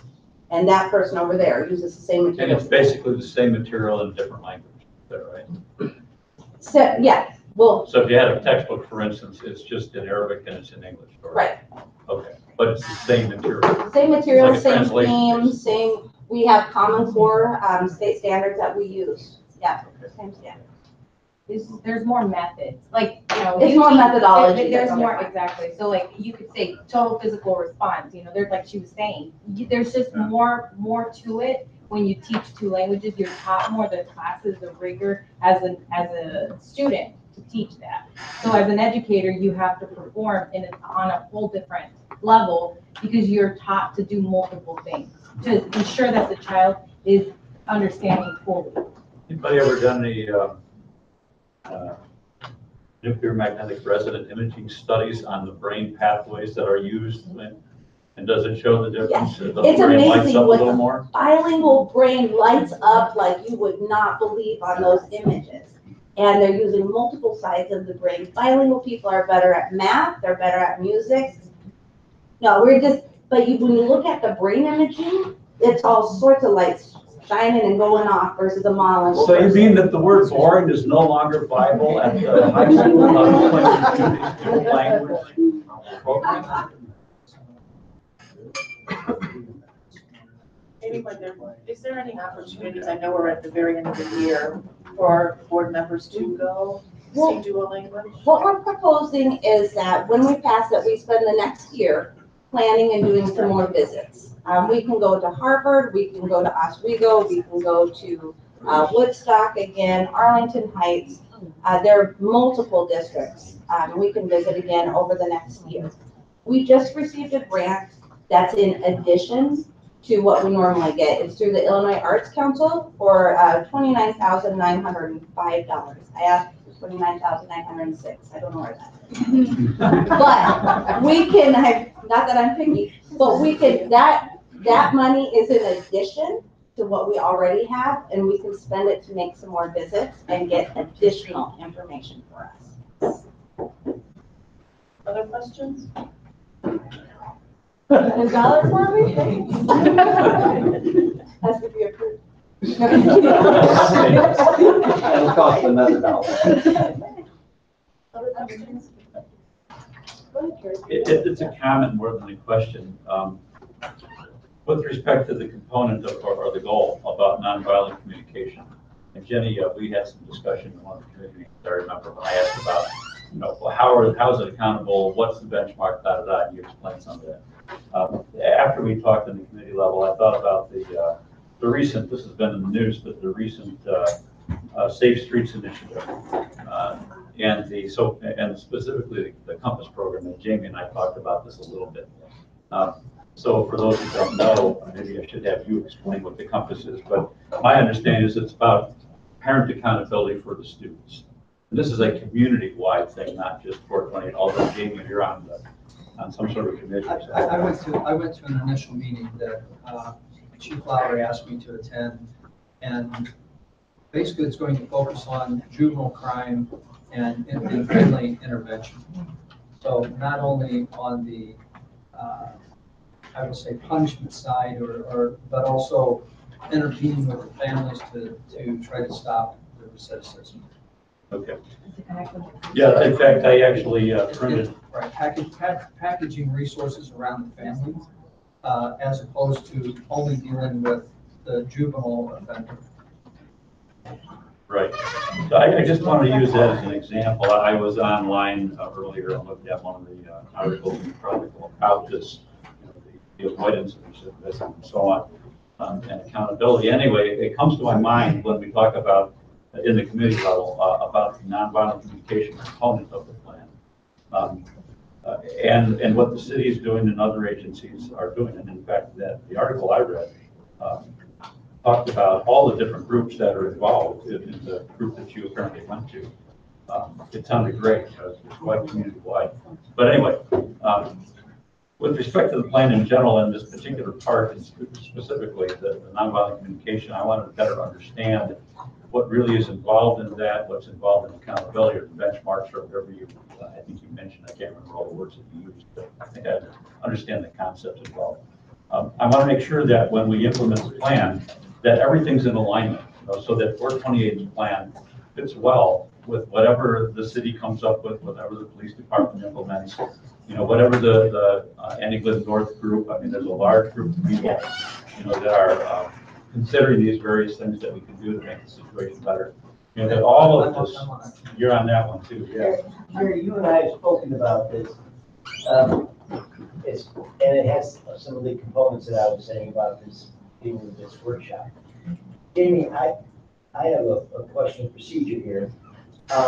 We want to move this thing forward. You want to get it done before the 30th of June. I think we need to move it. Is there a possibility that we can, take this as an action item next week, but our next meeting, but can we have this be something that is working, that we can talk about as a board, talk about things that are starting to gel on the plan. In other words, the plan has to be implemented or implement the plan and then revisit the plan as far as both financial aspects of it and some of the implementation aspects of it. Can we take it as a work in progress? I think this will be something that at least quarterly that we'll be having discussions about in pieces at various board meetings. And we can adjust it. This will be a living, breathing, evolving document. Right. That just because there's a plan in place today that we want to get adopted and have a part of our district improvement plan that we present here at the before the fiscal year ends. But it will be a living, breathing document because it will evolve as we evolve. Right. So it isn't that once this is once it's approved by the board, we say this is it and it can't change. That, not at all. Right. And just, can I say something, just to piggyback on that? A lot of the work that we started doing 2 years ago when we were introduced, through NIU with the social justice classes, I mean, we've evolved so much even since then, and the things that we're doing, the experiences we're having, our expertise in that field, our group and the camaraderie and the grassroots effort and getting staff and teachers and our parents who are on the committee with us, who have been amazing in giving us a parent's perspective.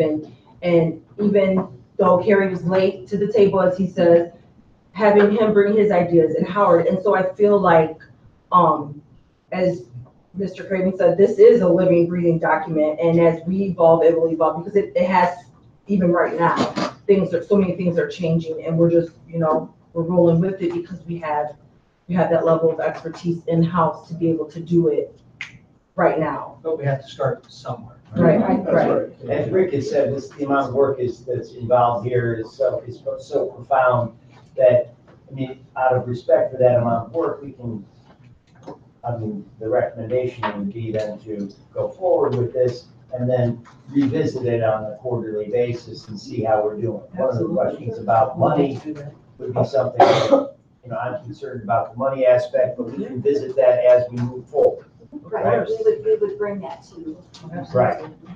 And how we implement it out of the Title I money, Title II, Title III, so we can revisit it that point. And Jeff, that would be when we bring, which we did just a couple of meetings ago, but when we bring the district-wide plan to you, that written within that plan was mention of the diversity plan. Right. Was part of that. Yeah. One of the ways that you can look at it is we won't really know about how we'll proceed forward until we start to proceed forward on that. Okay, a last thought on the subject, and I don't want to throw water onto a burning fire. This fire really needs to burn.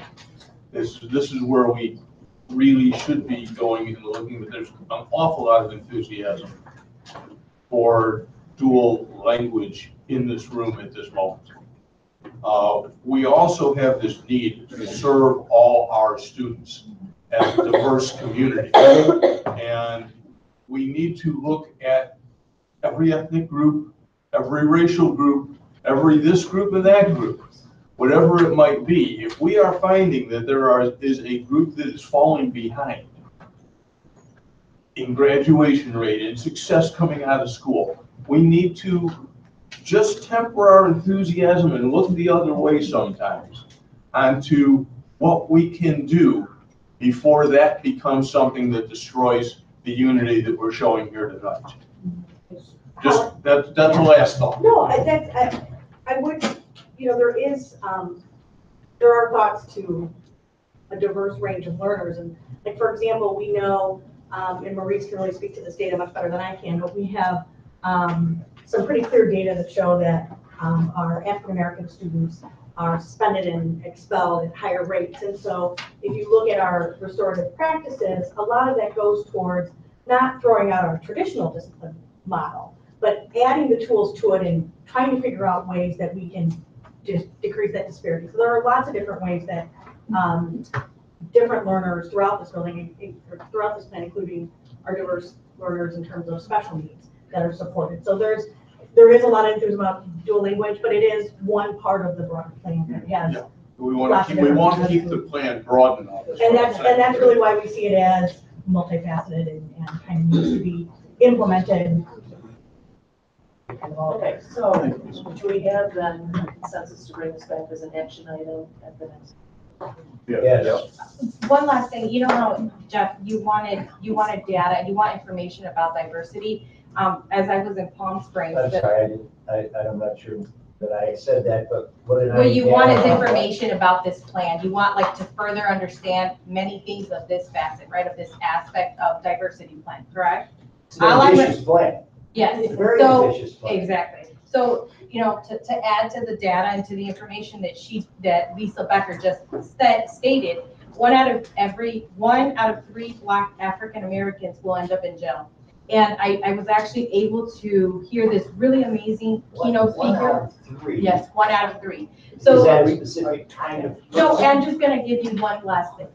One of the, it is, you know what, I just attended a conference. So I do just wanna give you this information. Brian Stevenson, he is a very good keynote speaker about changing the narrative all around for communities, for people.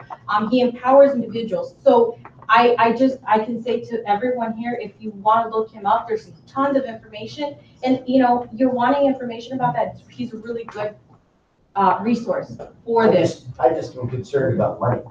Well, I understand that, and I understand that, but just so that you I don't want to understand. spend money we don't have. All right. Yeah, I gotta ask Jamie. So if we bring this back for action in 2 weeks, can we get legal review of this plan as it stands and as a malleable document? Can we get that reviewed within a period of I time? know from our conversation today, I know the pieces that you and I discussed, and yes, Yeah, I can. because we're dealing with civil rights, we really do need legal review. Yes. Make sure this thing is solid and can stand. Absolutely. Right, so we have a consensus to bring it back as an action item at the next one. Yep. Thank you very much.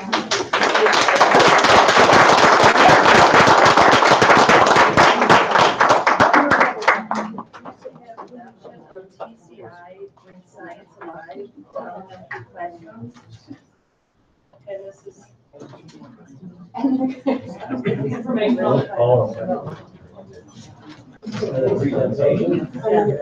I'm gonna be short and brief. No, I promise. come About that.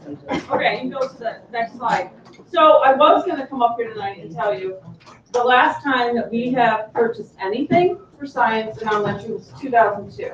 I was pregnant, he's now in high school, when I was in training. I'm not kidding. So, it's been a while. When I came into this position a few years ago, we knew we needed to do something for science, but we really wanted to be thoughtful about it. We really wanted to put together our ELA curriculum, which is science and social studies based, before we made a bigger purchase. And then the standards are finalized in 2013. So we have to get going with this. And so our committee spent a lot of time this year, and this is why I'm coming too late, really looking at how can we do this, what would the materials look like, and being very thoughtful about our decision. Because, as I said, those materials we have are from 2002. They're not current at all.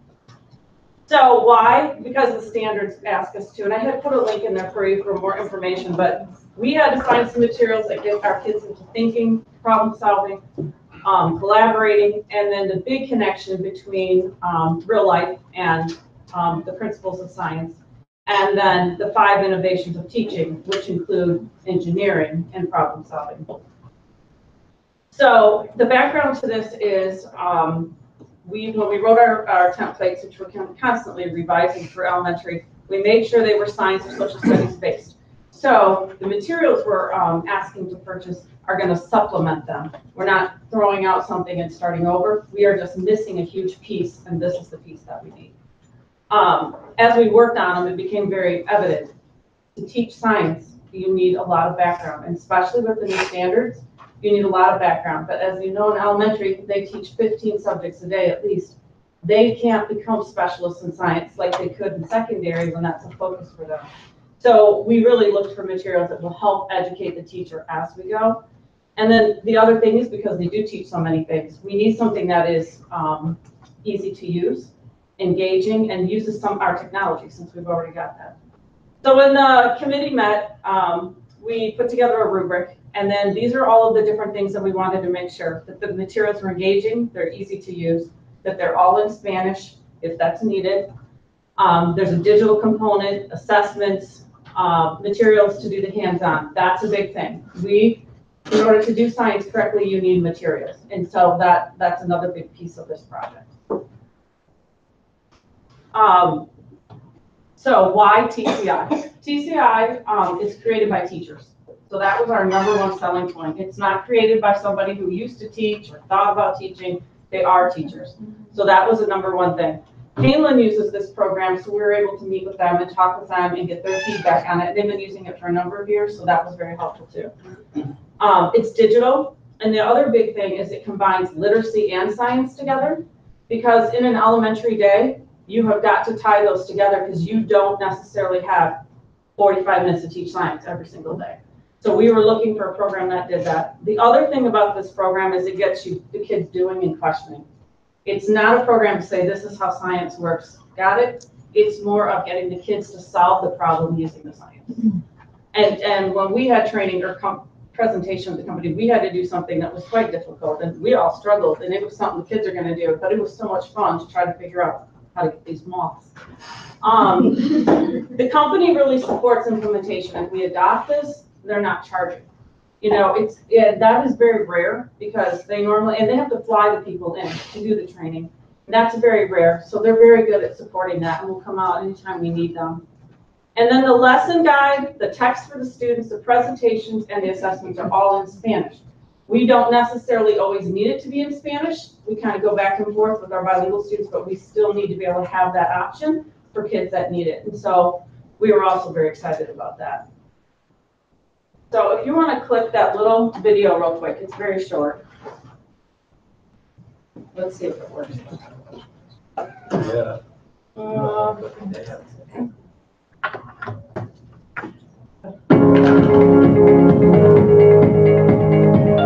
This is Bring Science Alive, TCI's award-winning online curriculum revolutionizing classrooms across the country. Bring Science Alive's lessons are hands-on, student-led, inquiry-based, and built from the ground up to support the next generation science standards. The curriculum makes it simple for students to interact with science in groups and independently, lead activities, and grasp the scientific phenomena they're studying. In a TCI science classroom, you'll find students digging for fossils, designing aerodynamic seeds, creating different waves, acting out cell structures, and much more. Try a little bit stronger. Yeah, there you go. Bring Science Alive uses the latest technologies to maximize student engagement and learning both in the classroom as well as at home. It was created by teachers for teachers. We can make the clubs smaller. You got an idea? TCI creates a learning environment that students want to be a part of. Bring Science Alive is the next evolution of in-classroom science curriculum. It will revolutionize your classroom. In the big packet, I gave an explanation about what each grade level is going to focus on. So if you can go to the page about cost, because that's the big. Right. And I have to tell you, it's been revised. You know, I've told you I'm the wife of a man who runs a car dealership. So I'm always bargaining. I never tell them what I want to spend. So I've been doing some finagling and did a little more. So I'm trying to go down, trying to get them to go down even more. So when they first came and met with our team and did the proposal, we were talking $351,000. That's for 3,500 kids for 6 years, all the bells and whistles and everything. Well, we knew that that was like way out of our budget and way too many materials that we would need. So then our committee spent some time investigating. So the way this company works, or this program is, it's digital. It's all completely digital. Currently right now I purchase Mystery Science, which is all digital for teachers to access right now. It's set up very similar to that.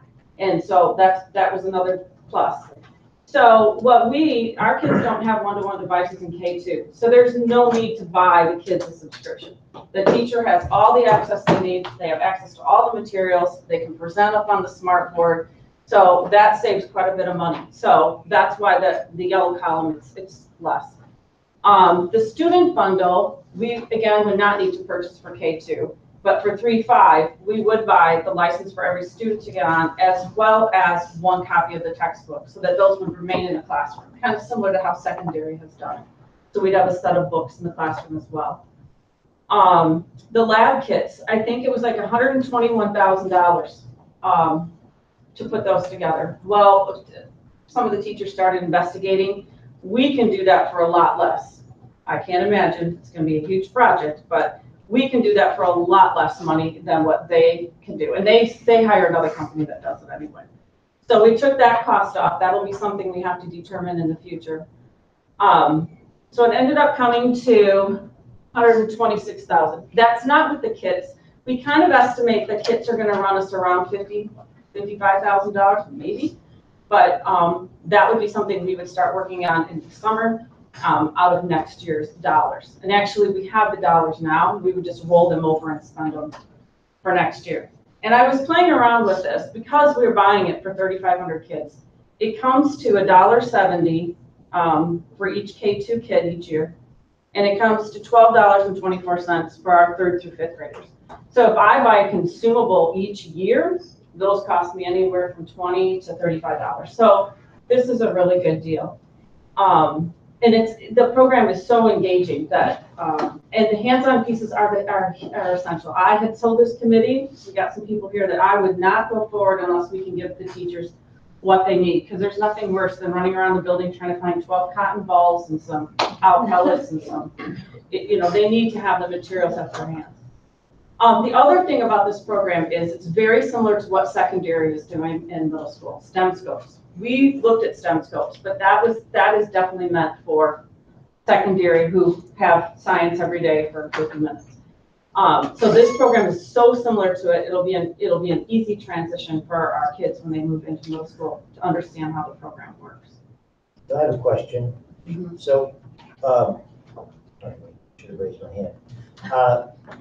134 6-year program, 134 a year, 134 for the 6 years. Yeah, for the total 6 years. And we pay as we go. We pay ahead. Can you go to the next slide?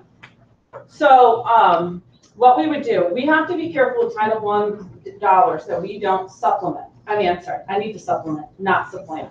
So since the district 16 years ago bought a textbook, I cannot buy the textbooks for Title I money.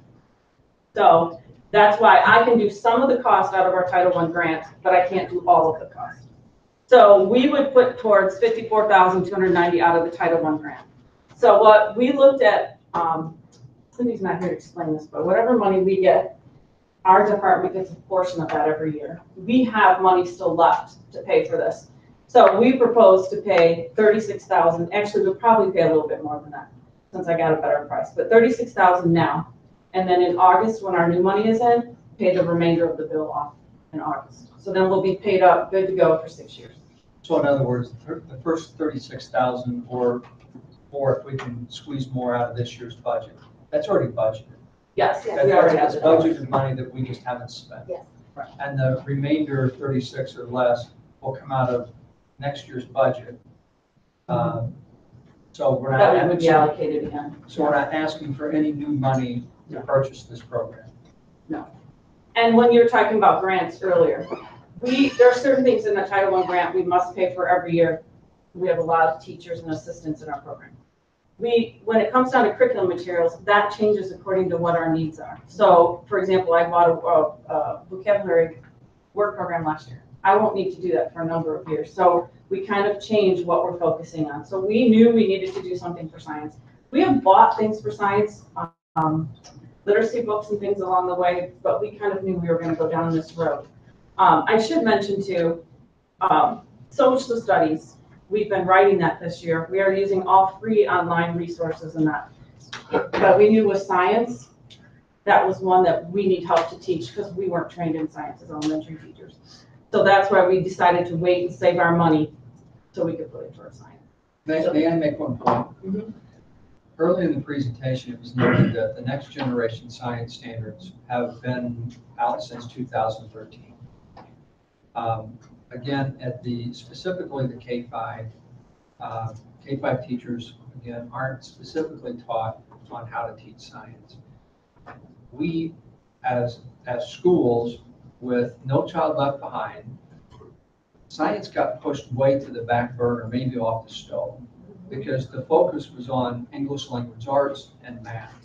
And there was a large gap in science education because of that laser focus on, honestly, test scores under No Child Left Behind. So that was the big push on the next generation science standards, that we've got to get science curriculum back into our K-5s and our middle school because it had all but disappeared. So it's critical that that we bring this back and give our teachers tools. And our middle school has been very kind to us, but our kids aren't coming in right now with what they need in science. So we knew we needed to bridge that gap. It seems to me, I mean, this is again, just my point of view, but it seems to me absolutely apparent that this seems to make, it's a no-brainer. Me. But the question I have is two things. One is, this is a matter of you are the Cindy surrogate here. This is a matter of just moving money around. We're not really putting new money into this, are we? At No, this point? this ask is not for new money. It's spending funds that have been allocated on this program. Right. So the other, that having been said, it seems to me absolutely a no-brainer at this point. But the other question that I have, just as a matter of interest, is this have you run this past the teachers and said, hey, this is the amount of work that we're going to be putting into? It doesn't seem like to me that it's a lot of upfront training on the teacher's part that they have to do to get this thing going. It seems fairly user-friendly for the teacher. It is, it's very user-friendly, but yes, we would have training prior to the school year starting, and then we'll have to have training throughout. And we would go in with this with, you're not gonna be able to do everything. We're gonna start off and give you a certain piece of each unit that you should try to do this year, and then we'll add more the following year to kind of bring them on slowly. It'll build over the years. Yeah, because there's a lot. I have a question. Maybe I missed something, I'm not sure. Sure. But it's a 6-year package, you said? Mm-hmm. Why is it 6 years? Why is it 3, 5, or 10? Why is it 6 years? Yeah, What do we do after 6 years? That's a really good question. We can continue it. It would not be, I can't remember what he said that the cost would end up being. We could continue the program. We could choose not to continue the program. I did not want to go more than 6 years because that's a long time with the program. If we end up seeing it's not meeting our needs or something changes again, then we're kind of stuck with that program. And the reason the cost went down a little bit is I overshot for kids. You have to buy it to look out 6 years, and I had budgeted for too many kids. So that's why the cost went down a little bit since last week. We didn't need as many licenses as I thought we did. And the other thing about the program the teachers are going to love is the grading piece, because the kids will go in and they will read the text and it asks them to answer something or manipulate a diagram, and the teachers can see from their end how did they do on that piece, and that's another plus. So that takes that off the table for them to be doing by paper. So. Your husband would say after 6 years, you sell him a new car. Warranty's gone. So we have a consensus to bring this back. Yeah. And I want to mention real quick, when I was talking about the 36,000, so that money that we have allocated this year, we will lose that if we don't spend it. So that's why I said Mary Ann will let me know the final number, and we'll put as much of the money we can towards this year. So then we have more to play around with next year as far as curriculum purchases need to be made. So, okay, thank you. Thank you. Next, we have the non-business consent agenda, and this is an action item, that the Board of Education approve the non-business consent agenda items A through F. So moved. Any discussion? Roll call, please. Jeff Altman, Yes. Peter Millet, Yes. Victoria Newport, Yes. Valerie Penny Hernandez. Yes. Rick Smith, Yes. Howard Solomon, Yes. Ray Davis. No. Next, we have business consent agenda, that the Board of Education approve the business consent agenda items A through D. Do we have a motion? So moved. Second. Discussion? Roll call, please. Peter Millet, Yes. Victoria Newport, Yes. Valerie Penny Hernandez. Yes. Rick Smith, Yes. Howard Solomon, Yes. Ray Davis. Yes. Jeff Altman. Yes. Okay, next, we have approval of Director of Human Resources contract for Sarah Abedi. This is an action item. That the Board of Education approve the 2018-2019 Director of Human Resource contract for Sarah Abedi as attached. Do we have a motion? So moved. Second. Any discussion? Stereo. Roll call, please. I have a discussion. We're lucky to have her. Yeah. All right. We're lucky she wants to stay here. We'll take her, we're happy. Yeah. All right, roll Real. call. Mr. Miller, can you Hernandez? Yes. Rick Smith? Yes. Howard Solomon? Yes.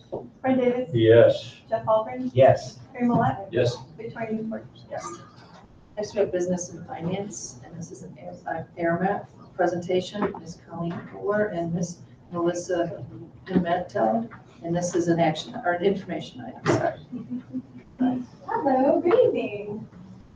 So sorry, Valerie, you've been straining your neck all night. I feel like you've been standing like right in the middle. So tonight, we are gonna do a presentation about our food service program. I don't know, is anybody manning the computer? Where would it be? I think it's burnt out. It's burnt out, yeah. So is it, you want me to pull it up from the board packet is what you're thinking? Yeah, it is in there, if you don't mind. Sure. That'd be great. Might take me a second. Thank you. So my name is Colleen Kohler. I'm the Aramark Food Service Director, Registered Dietitian for your lovely district of DeKalb. And this is Melissa Pimentel. She's the Aramark District Manager for DeKalb, as well as many other Illinois school districts up and down the west side. So tonight we're just going to give you a highlight. Aramark has had our contract, our partnership with DeKalb since this past summer, 2017. And tonight we're just going to give you a highlight, a high overview of what we've been up to for the past year. Because believe it or not, we're almost done with 17-18. So we're going to get started. Do you mind being my clicker or should I? No problem. Thank you. I appreciate it. All right, so we're going to cover 5 different topics briefly tonight.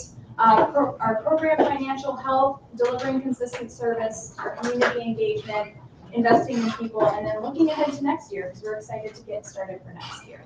So we're going to get started with our program financial health, and what you're going to look at here is a graph that's going to be consistent for the next 4 slides. So it's August through April.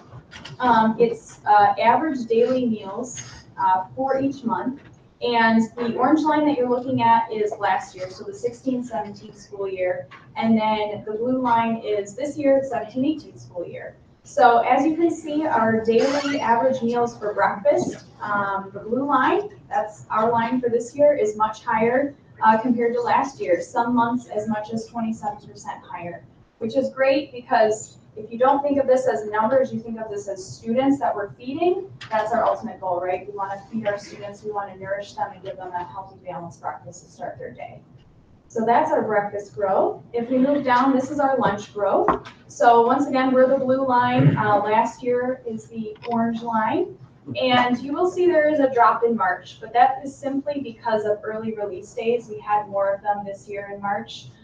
So we didn't have the same lunch service days in March this year that we did last year. So we actually, every single month, have had more average daily meals this year compared to last year as well. And the great thing about lunch is that we get short-term benefits. And I'm sorry, when I say we, I mean the district, because I just consider myself part of the district.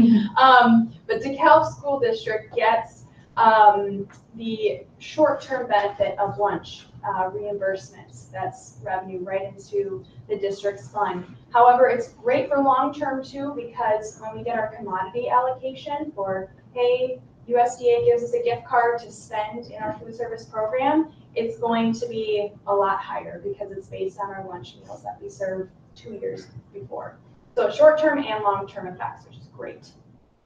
And then if we move into the next slide, this is simply a la carte sales. So if you don't mind moving down to the next one. This is our a la carte dollars per month, just the total dollars per month.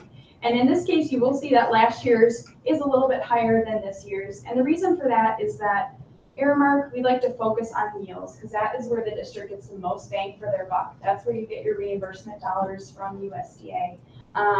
And so we focus on meals because that is the best revenue builder. And then you can see here, this is just breakfast and lunch combined. And once again, you can see the blue line is far above our orange line. So this year we are serving many more students and giving them the fuel that they need to learn. So we're excited about that. So combined, when you look at breakfast participation year over year, you look at growth at 14%, serving year over year, and lunch participation at 3%. So breaking down 17 and 18, August through April, actually extrapolated out into May, based on the last 2.5 weeks. We are estimating, actually that is through April, and then 2.5 weeks, and then for the next 2 weeks through May 31st, 194,355 breakfasts to be served, and 540,465 lunches to be served. All right. So moving on to our next section, delivering consistent experience. I just wanted to touch a little bit on our menus. We have a 5-week menu cycle, repeats every 5 weeks. It offers a variety of choices, having that 5-week cycle. And as you can see in this picture here, we have a program called School Dish. This is our food service website. Primarily, people access it for our menus. So you can print it off by month, or you can look at it week to week, and we actually have our nutrition information posted on there, which is helpful for students, parents, nurses, staff, anybody who needs to access nutrition information. And just something that we do is, I get a very large menu template, but I always localize it to the district that I work in. So one thing that we did for Cortland specifically is they have their own breakfast and lunch menu. Even though they're an elementary school, they are a production kitchen. They have the equipment. So their menu is actually a little bit different from the other elementaries. So that's just one example of how we localize and tailor the district's needs based on what's going on here. I have a question about the delivery, really quick, consistency. So yes, the high school has, a great selection. Middle school does too. But, you just touched on the fact that, and this is maybe something that someone else can answer as well. But, the selection and the experience is different for the elementary students who don't have access, obviously, to the kitchen like the other schools. At times the lunch has been maybe not appealing, cold, doesn't taste as good. And that has been my experience from working in the district. Also, going to the elementaries and maybe, helping with monitoring lunch or helping the kids. Sometimes the whole lunch goes to the trash can. I mean, it's great that they're getting it, but they're not eating it at times. So my question really consists of, what can be done to address that issue of them not getting the same consistency that other buildings are getting. I can answer a little bit of that. It was probably a couple of years ago with the previous vendor that they actually let the kids, I think, at Little John. They let the kids do their own survey. It was really good. The presentation was pretty awesome. But they did it themselves, the kids did. To talk about what they wanted? Yes, what would they like to see more of and things like that. It was really good. And I agree about that. Yeah, they did a great job. It was pretty awesome. So just because, we are a district who has a large number of students who are free or reduced lunch. So when you consider that they may be getting those 2 meals from the school, we need to make sure that, I understand, where it's free, but at the same time, we want to make sure they're eating if they're on free or reduced lunch, right? Absolutely. So Yeah, that's kind of what I'm thinking again about that survey, because I work in an elementary and sometimes I run the register over there. And sometimes they serve meals that it's more fitting, I think, for like Salisbury steak. A K through 5 kid, they don't care about Salisbury steak. They like chicken nuggets, you know what I mean, or hot dogs. Yeah. So we don't have Salisbury steak on our. No, but as an example, there is some things like that. I don't know if we can, do the survey with the kids, if we could. Absolutely. Could we feed off that? So later in the presentation, I'm actually going to talk about a survey that we did take at our secondary level. And on 2 slides from now, I'm actually going to talk about the elementary experience specifically. In terms of consistency, we strive, you're right, we do have satellite schools. We strive to make sure that the product is a quality product. And there are challenges sometimes because we don't have ovens at all the kitchens, and I hear your concern. But what I will say is that we are doing things to ensure that we aren't serving a poor quality. So for example, pasta does not satellite well. We don't serve pasta on the elementary school menu because we know that by the time it gets to them, it's not going to be a quality product. So we do adjust things. You know, we serve things that are going to be able to get to the students in a fashion that I would want to eat it, that type of thing. So are you experiencing things this year where it's still the same issue? I understand that a lot of it has to do with it being a satellite kitchen rather than that full experience. But at the same time, I feel like there are things and options, like you just said, that kids actually like, that no matter if they're, you know, hot or cold, they're still, I think it's your seat, Gary. I think it's this that I took your place tonight. But I'm trying to make it joke. But I really do. I mean, this is something that kids have expressed for a long time now. And throughout the years that I worked with the district, it still continues to be an issue. It's not necessarily the quality of the food, it's more so how we can ensure that the kids are it is the quality of how they are served and the manner in which, you know, their food is presented, so if it's cold or not cold. So I guess I'm trying to get to the bottom So line. if I may, It sounds like this is maybe an issue that Val, you and I can talk about, and I can. Yeah, absolutely. I think that there's a survey Yeah, I think that so. we're gonna talk about to address, we can bring to the elementary students, but in a way like a student survey committee that we have, and then we can certainly bring to Cindy and to Mr. Craven to kind of address and bring back to the board. There's a lot of ways to look at the elementary. We do satelliting very well in all of our districts. Time to table, the way that we route our trucks, the way that, you know, we simplify our menus, the rotation of our menus, and also very simply to offer more of a selection. You talk about how many times you offer chicken nuggets in a week, right? Bring all your selections to the next one. We'll try it. So there's a lot of options that can be put on this. We certainly want to offer that recommendation to you. Okay. Thank you. I remember discussion quite a while ago now. Quite a while ago, we had discussion about. Hey. What? Just a little one. It's interesting. During the years of the Obama administration, I can remember discussions about what was allowed to be in the food. Is there a difference now? I mean, I remember discussion about the kids said, oh, there's no salt in here. Oh, there's this. It tasted different to them. Yeah. Can you speak to that at all? I can. Is something real changed or not with respect to the different rules?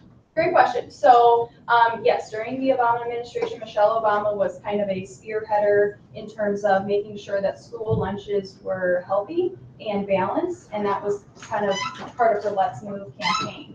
What I will say is that her efforts have remained intact. So there are certain components that we need to offer in order to make a meal. And within those components, we have to meet certain fat regulations, certain sodium regulations, calorie regulations, that type of thing.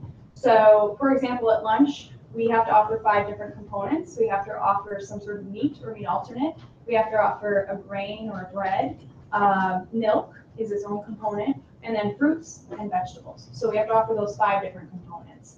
And that is something that started many years ago and slowly was kind of implemented in stages. And right now we've been at a plateau for a couple of years in terms of those regulations. Well, what Val said about kids throwing away entire meals, you know, it brought it back to mind, those discussions from a few years ago, at least a few years ago.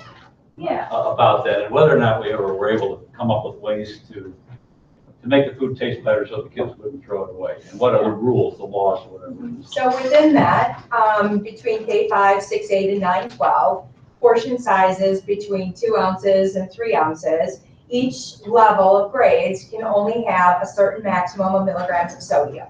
And I think that's where your taste buds are going to see and feel and taste and where it's going to go compared to what we can get at the grocery store and what we put on our dinner plate and our lunch plate at home and what we buy at the fast food and sit down restaurants. And I think that's where we come in and we get to talk to our students and where we apply, whether we do scratch cooking in the kitchens, in the middle schools, in the high schools, and/or when we are in the satellite schools in the elementary where we can do our shakers and our seasonings so that they can put, and any seasonings that they can put on their meals in order for them to nourish themselves, to eat a complete meal, so that they can prepare themselves to reach their full potential as lifelong learners here, as your mission in 428 states.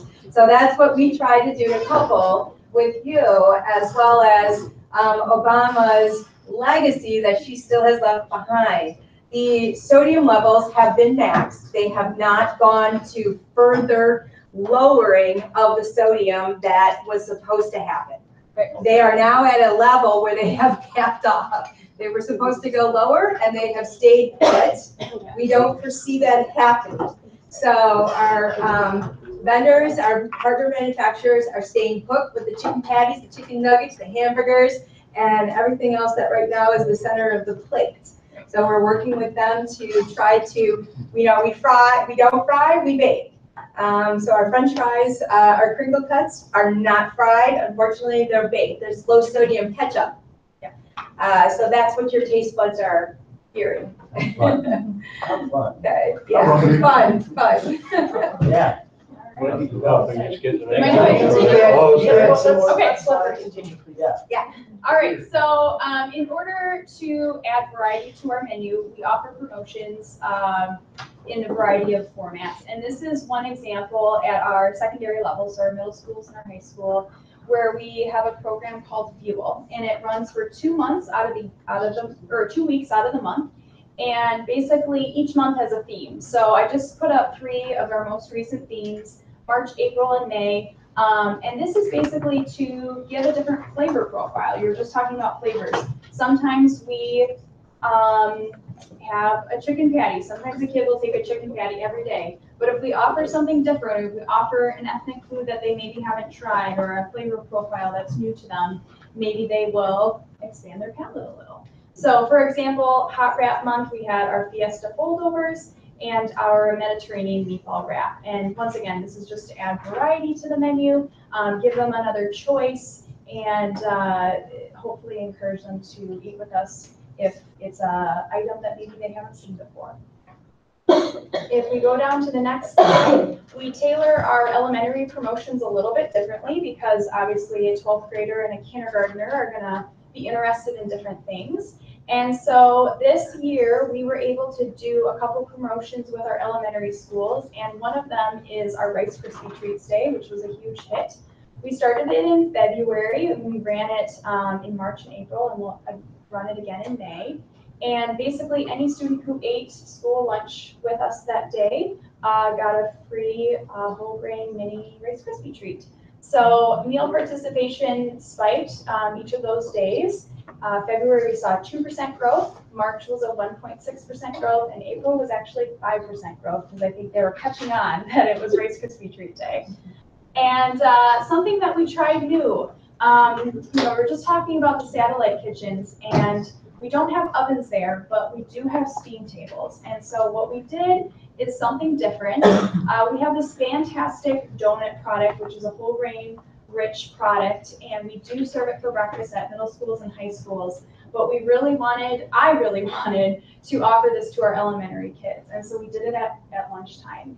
And so they're a par-baked product. So we actually finished baking them in our steam tables and offered them for lunch with a cheesy egg omelet.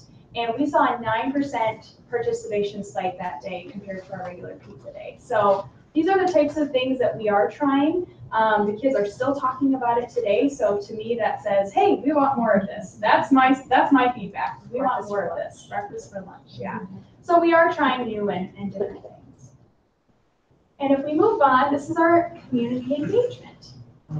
So some of the things when we first came to DeKalb, we outreached right away with the community and various non-for-profits to engage the community and onboard not only the current food service associate, but area DeKalb and area residents. And we partnered with Goodwill in Northern Illinois, Kish Health Systems, the Opportunity House, Moon House, and a few others in the surrounding areas. Today, we still work with them for recruiting efforts, as well as Northern Illinois University, as well as just recently doing a job fair here at DeKalb High School. And we will continue to partner and do our job fairs and community outreach with that.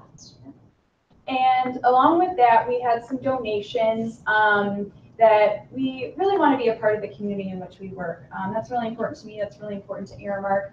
And at that annual DeKalb Hire Fair, we did donate some refreshments to help, boost participation and just give them something to snack on while they were shopping for jobs.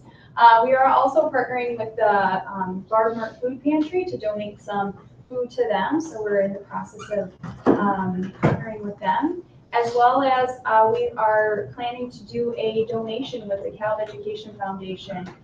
We are working with them and should, at the end of the year, be able to make a nice donation to them for a grant that I'm sure is very worthy for our teachers and staff. We also have done some caterings to be involved with the community, and I'll just touch on these briefly, but an FFA catering at the beginning of the year. At the high school, they do a student of the quarter breakfast, which we get to be involved in just to celebrate the students' successes. Obviously, you all were at the retiree catering for the student or the staff and teachers that were retiring, so we were able to provide some refreshments for that. And recently at Teacher Appreciation Day at Clinton Rosette, we were able to provide a taco bar for them, and I've never seen so many excited teachers about a taco bar. I thought I was handing them $1 million every time I walked in the door, so that was exciting. And then investing in our people. This is a picture of our Lincoln team, Lincoln Elementary team. They are holding an award there at our Aramark Worldwide Employee Appreciation Day that we held in April. And they're a fantastic team. They won, if you can guess, the Customer Service Award because they are always smiling. Kids love them. We have been able to promote 11 of our employees to leadership positions this year, one at each school, which gives our people a great opportunity to rise up, to take ownership, to take accountability, to take on responsibility. We've also done a lot of trainings in terms of food safe handling. So we have 4 new Serve Safe food managers. I'm an instructor in Proctor in the state of Illinois, and so I taught and proctored those exams. And all of the other staff are certified for safe food handlers, which is a certification that's valid for 3 years. So we have also partnered with the district cooks, and we've had monthly meetings where our Aramark leads that I just talked about and our district cooks, our district head cooks, are able to collaborate together once a month, get on the same page, learn some key things that we're implementing or being a part of together so that we are able to have a successful program. And lastly, looking ahead. So this is our student viewpoint survey. This was for our middle schools and high school. I have to thank the principals of those 3 schools for helping me essentially bribe the students to take the survey. We had 6 Amazon Echo Dots that we gave away at a local level for them to take the survey, and we were able to capture some really great results for our breakfast and lunch program, because at the end of the day, I don't want to be choosing what's next for this school district. Melissa doesn't want to be choosing what's next for this district. We want our students to be telling us, hey, this is what I want to see, and then we're going to make it happen for them. We really want this program to be a place where all these districts around us are going to say, hey, what is DeKalb up to? Because they're doing something awesome and we want to be a part of it. We want to visit DeKalb and see what they're doing. That's really my goal and our goal. So we actually also had, and I have to say this, we had 133,000 students across the nation take this survey, and our national prize was a Amazon Kindle Fire tablet. There's only 20 of them. And someone from Clinton Rosette won, and I am so excited. I might be more excited than the student who won it, but it was very exciting. So let's take a look at some of the results that we got from that survey. At the middle and high school level, 76 to 96% said that they would eat more breakfast if it was more convenient to them. So that means breakfast carts. That means we need to roll out breakfast carts and have it stationed at the door that they walk into when they come in the morning. The number one reason that students don't eat breakfast is I'm not hungry. That was the number one result across all 3 schools. So we can introduce a really cool thing called a snack pack, which is offering savory options at breakfast and in a bag that is non-perishable. And the students can take that pack, they can be free, reduced, or paid, whatever status they are, grab that pack, throw it in their locker, grab it after school or throughout the day when they are hungry. At the high school level for lunch, 67% said that they would prefer grab-and-go options. We have a lot of great made-to-order stations, but some of them were saying, hey, we'd like to see some more grab-and-go. So in order to maximize speed, we're going to expand those options next year. At our middle school menus, the top 3 favorite flavor profiles was Mexican, Italian, and American home style. So as we're designing our menus, really as early as in a couple weeks, I'll be making sure that Mexican, Italian, and American home style are high on the list for our middle school students. And lastly, for our elementary schools, I mentioned this already, but they want to see more promotions. They want to see more donuts on the menu. They want to see special treat days.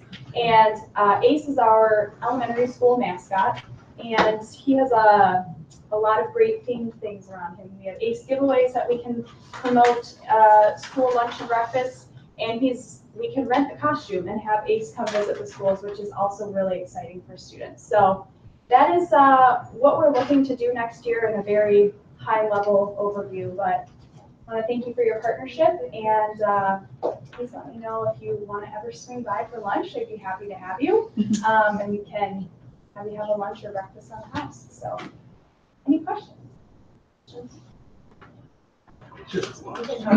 Yeah, I did have a breakfast at was at. Yeah, I was accompanied by several students who joined me and made some comments, and they said, "Why don't we have tater tots At breakfast? at breakfast?" That's a really great question. Actually, in order to do a vegetable at breakfast, we have to offer a green vegetable before we offer any starchy vegetable. And tater tots are a starchy veggie. So I could offer some kale, and then I could throw some tater. So that's the answer. Restaurants are not recognized. Right. Unfortunately. Like bacon is not recognized on the USDA. That's a green vegetable, isn't it? Bacon, we would love that. Put some good bacon back on too. Right. Thank That's you. so much. Thank you. Very thorough. But next we have the food service contract renewal for fiscal year 2018, 2019, and this is a informational item. Well, as just was presented, the district participates in the federal child nutrition program, which requires a full bid process at a minimum of every 5 years. Aramark, as we just heard, replaced the prior food service vendor at the start of this school year. Our food service contract is renewable each year during this 5-year period, this 5-year contract. The district is near completion of year 1 with Aramark, and we are recommending that we renew the contract, looking at an increase that will be tied to the consumer price index, CPI, with a cap of 2%. So that's what is detailed in your packet, and that's what we're asking you to bring back as an action item at our next meeting. Do we have consensus to bring this back? Yes. Next, we have bid award for general supplies, copy paper, and construction paper. And this is an action item that the Board of Education award the following bids for fiscal year 2018-19. Mid-City Office Products, General Supplies, School Specialty Construction Paper, Midland Paper White, and Colored Copy Paper. So do we have a motion? So moved. Discussion? Roll call, please. Rick Smith, Yes. Howard Solomon. Yes. Fred Davis. Yes. Jeff Holgren. Yes. Terry Malat. Yes. Tori Newport. Yes. Valerie Pinion Hernandez. Yes. we have new business and administration. Letter of agreement between the Federation of DeKalb Office Support Professionals and DeKalb School District 428, and this is an informational item. Included in your board agenda, you have a proposed letter of agreement between administration of the DOS that identifies 2 staff members that we would like to acknowledge for their positions and work for a one-time increase to their hourly rate. 5 that's outlined in the document. We're requesting that this get for approval. Right. Howard, did you? When you say a one-time $25 an hour rate, what happens at the end of a year or so, and we do a new evaluation? Is that like permanently a part of somebody's salary, or? They will not lose the salary of 25. They will not lose it, okay. Yes. So, yes, So it's an adjustment. Okay, so do we have a consensus to bring it back? Yes. Next, we have approval of FTE increase at Huntley Middle School, and this is an action item, that the Board of Education approve the recommendation to increase the PE FTE at Huntley Middle School from 0.33 FTE to 0.60 FTE. Do we have a motion? So moved. Second. Discussion? No. All right, roll call. Howard Saltman, Yes. Fred Davis, Yes. Jeff Algren, Yes. Carrie Malott, Yes. Victoria Newport, Yes. Valerie Penny Hernandez, Yes. Rick Smith. Yes. Next, we have contracted bilingual speech and language pathologist. That the Board of Education approve the vocal vision contract to secure a bilingual speech and language pathologist who will serve our students through the teletherapy. This is an action item. Any, okay, roll call? I'm sorry, not roll call. Do I have a motion? So moved. Second. Discussion. No? All right, roll call. Fred Davis. Yes. Jeff Algren, No.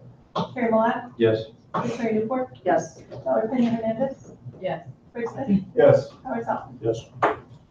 Next, we have Student Services TOSA extra summer days. This is an action item. That the Board of Education approve the additional 20 summer work days for the Student Services TOSA. Do we have a motion?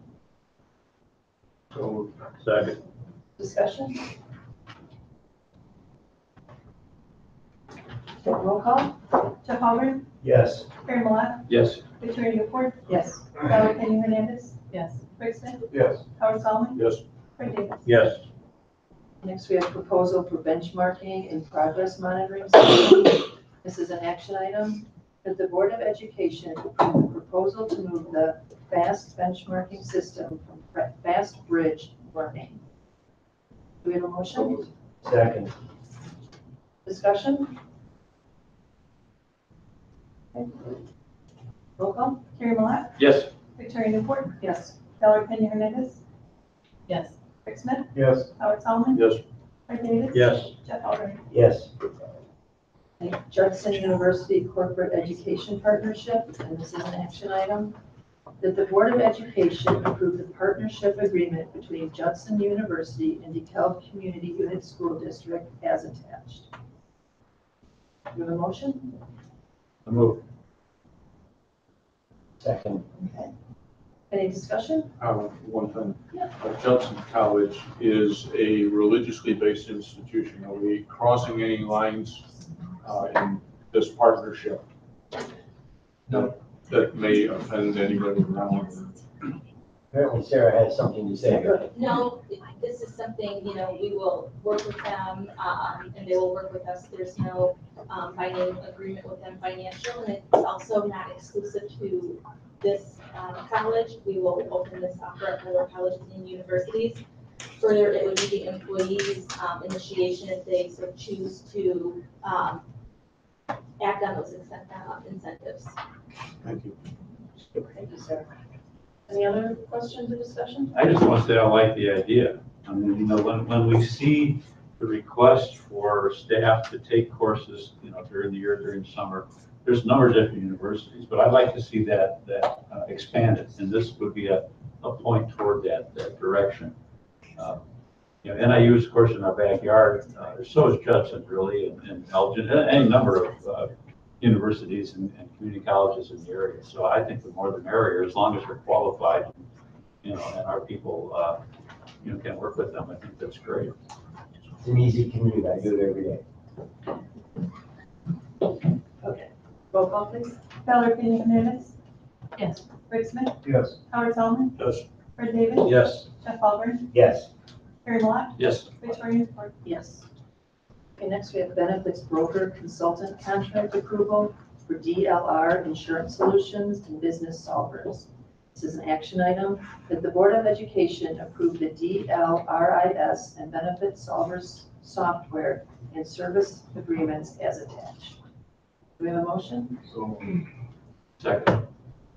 Discussion? Yeah, I just want to say that a great deal of effort has gone into this. I've been on the committees and this has been the result of a great deal of consideration and effort by a great many people. And I think that it's the end of a long road of inquiry, and I think it's a good choice. Any other comments or questions? Roll call? Rick Smith. yes. Howard Solomon. Yes. Fred Davis. Yes. Jeff Albert. Yes. Terry Malott. Yes. Victoria Newport. Yes. Valerie Hernandez. Yes. Next, we have recommended revisions to Board of Education policies, second reading and possible approval. This is an action item that the Board of Education hold a second reading, adopt resolution 5:20-E, and approve the recommended revisions to Board of Education policies as attached.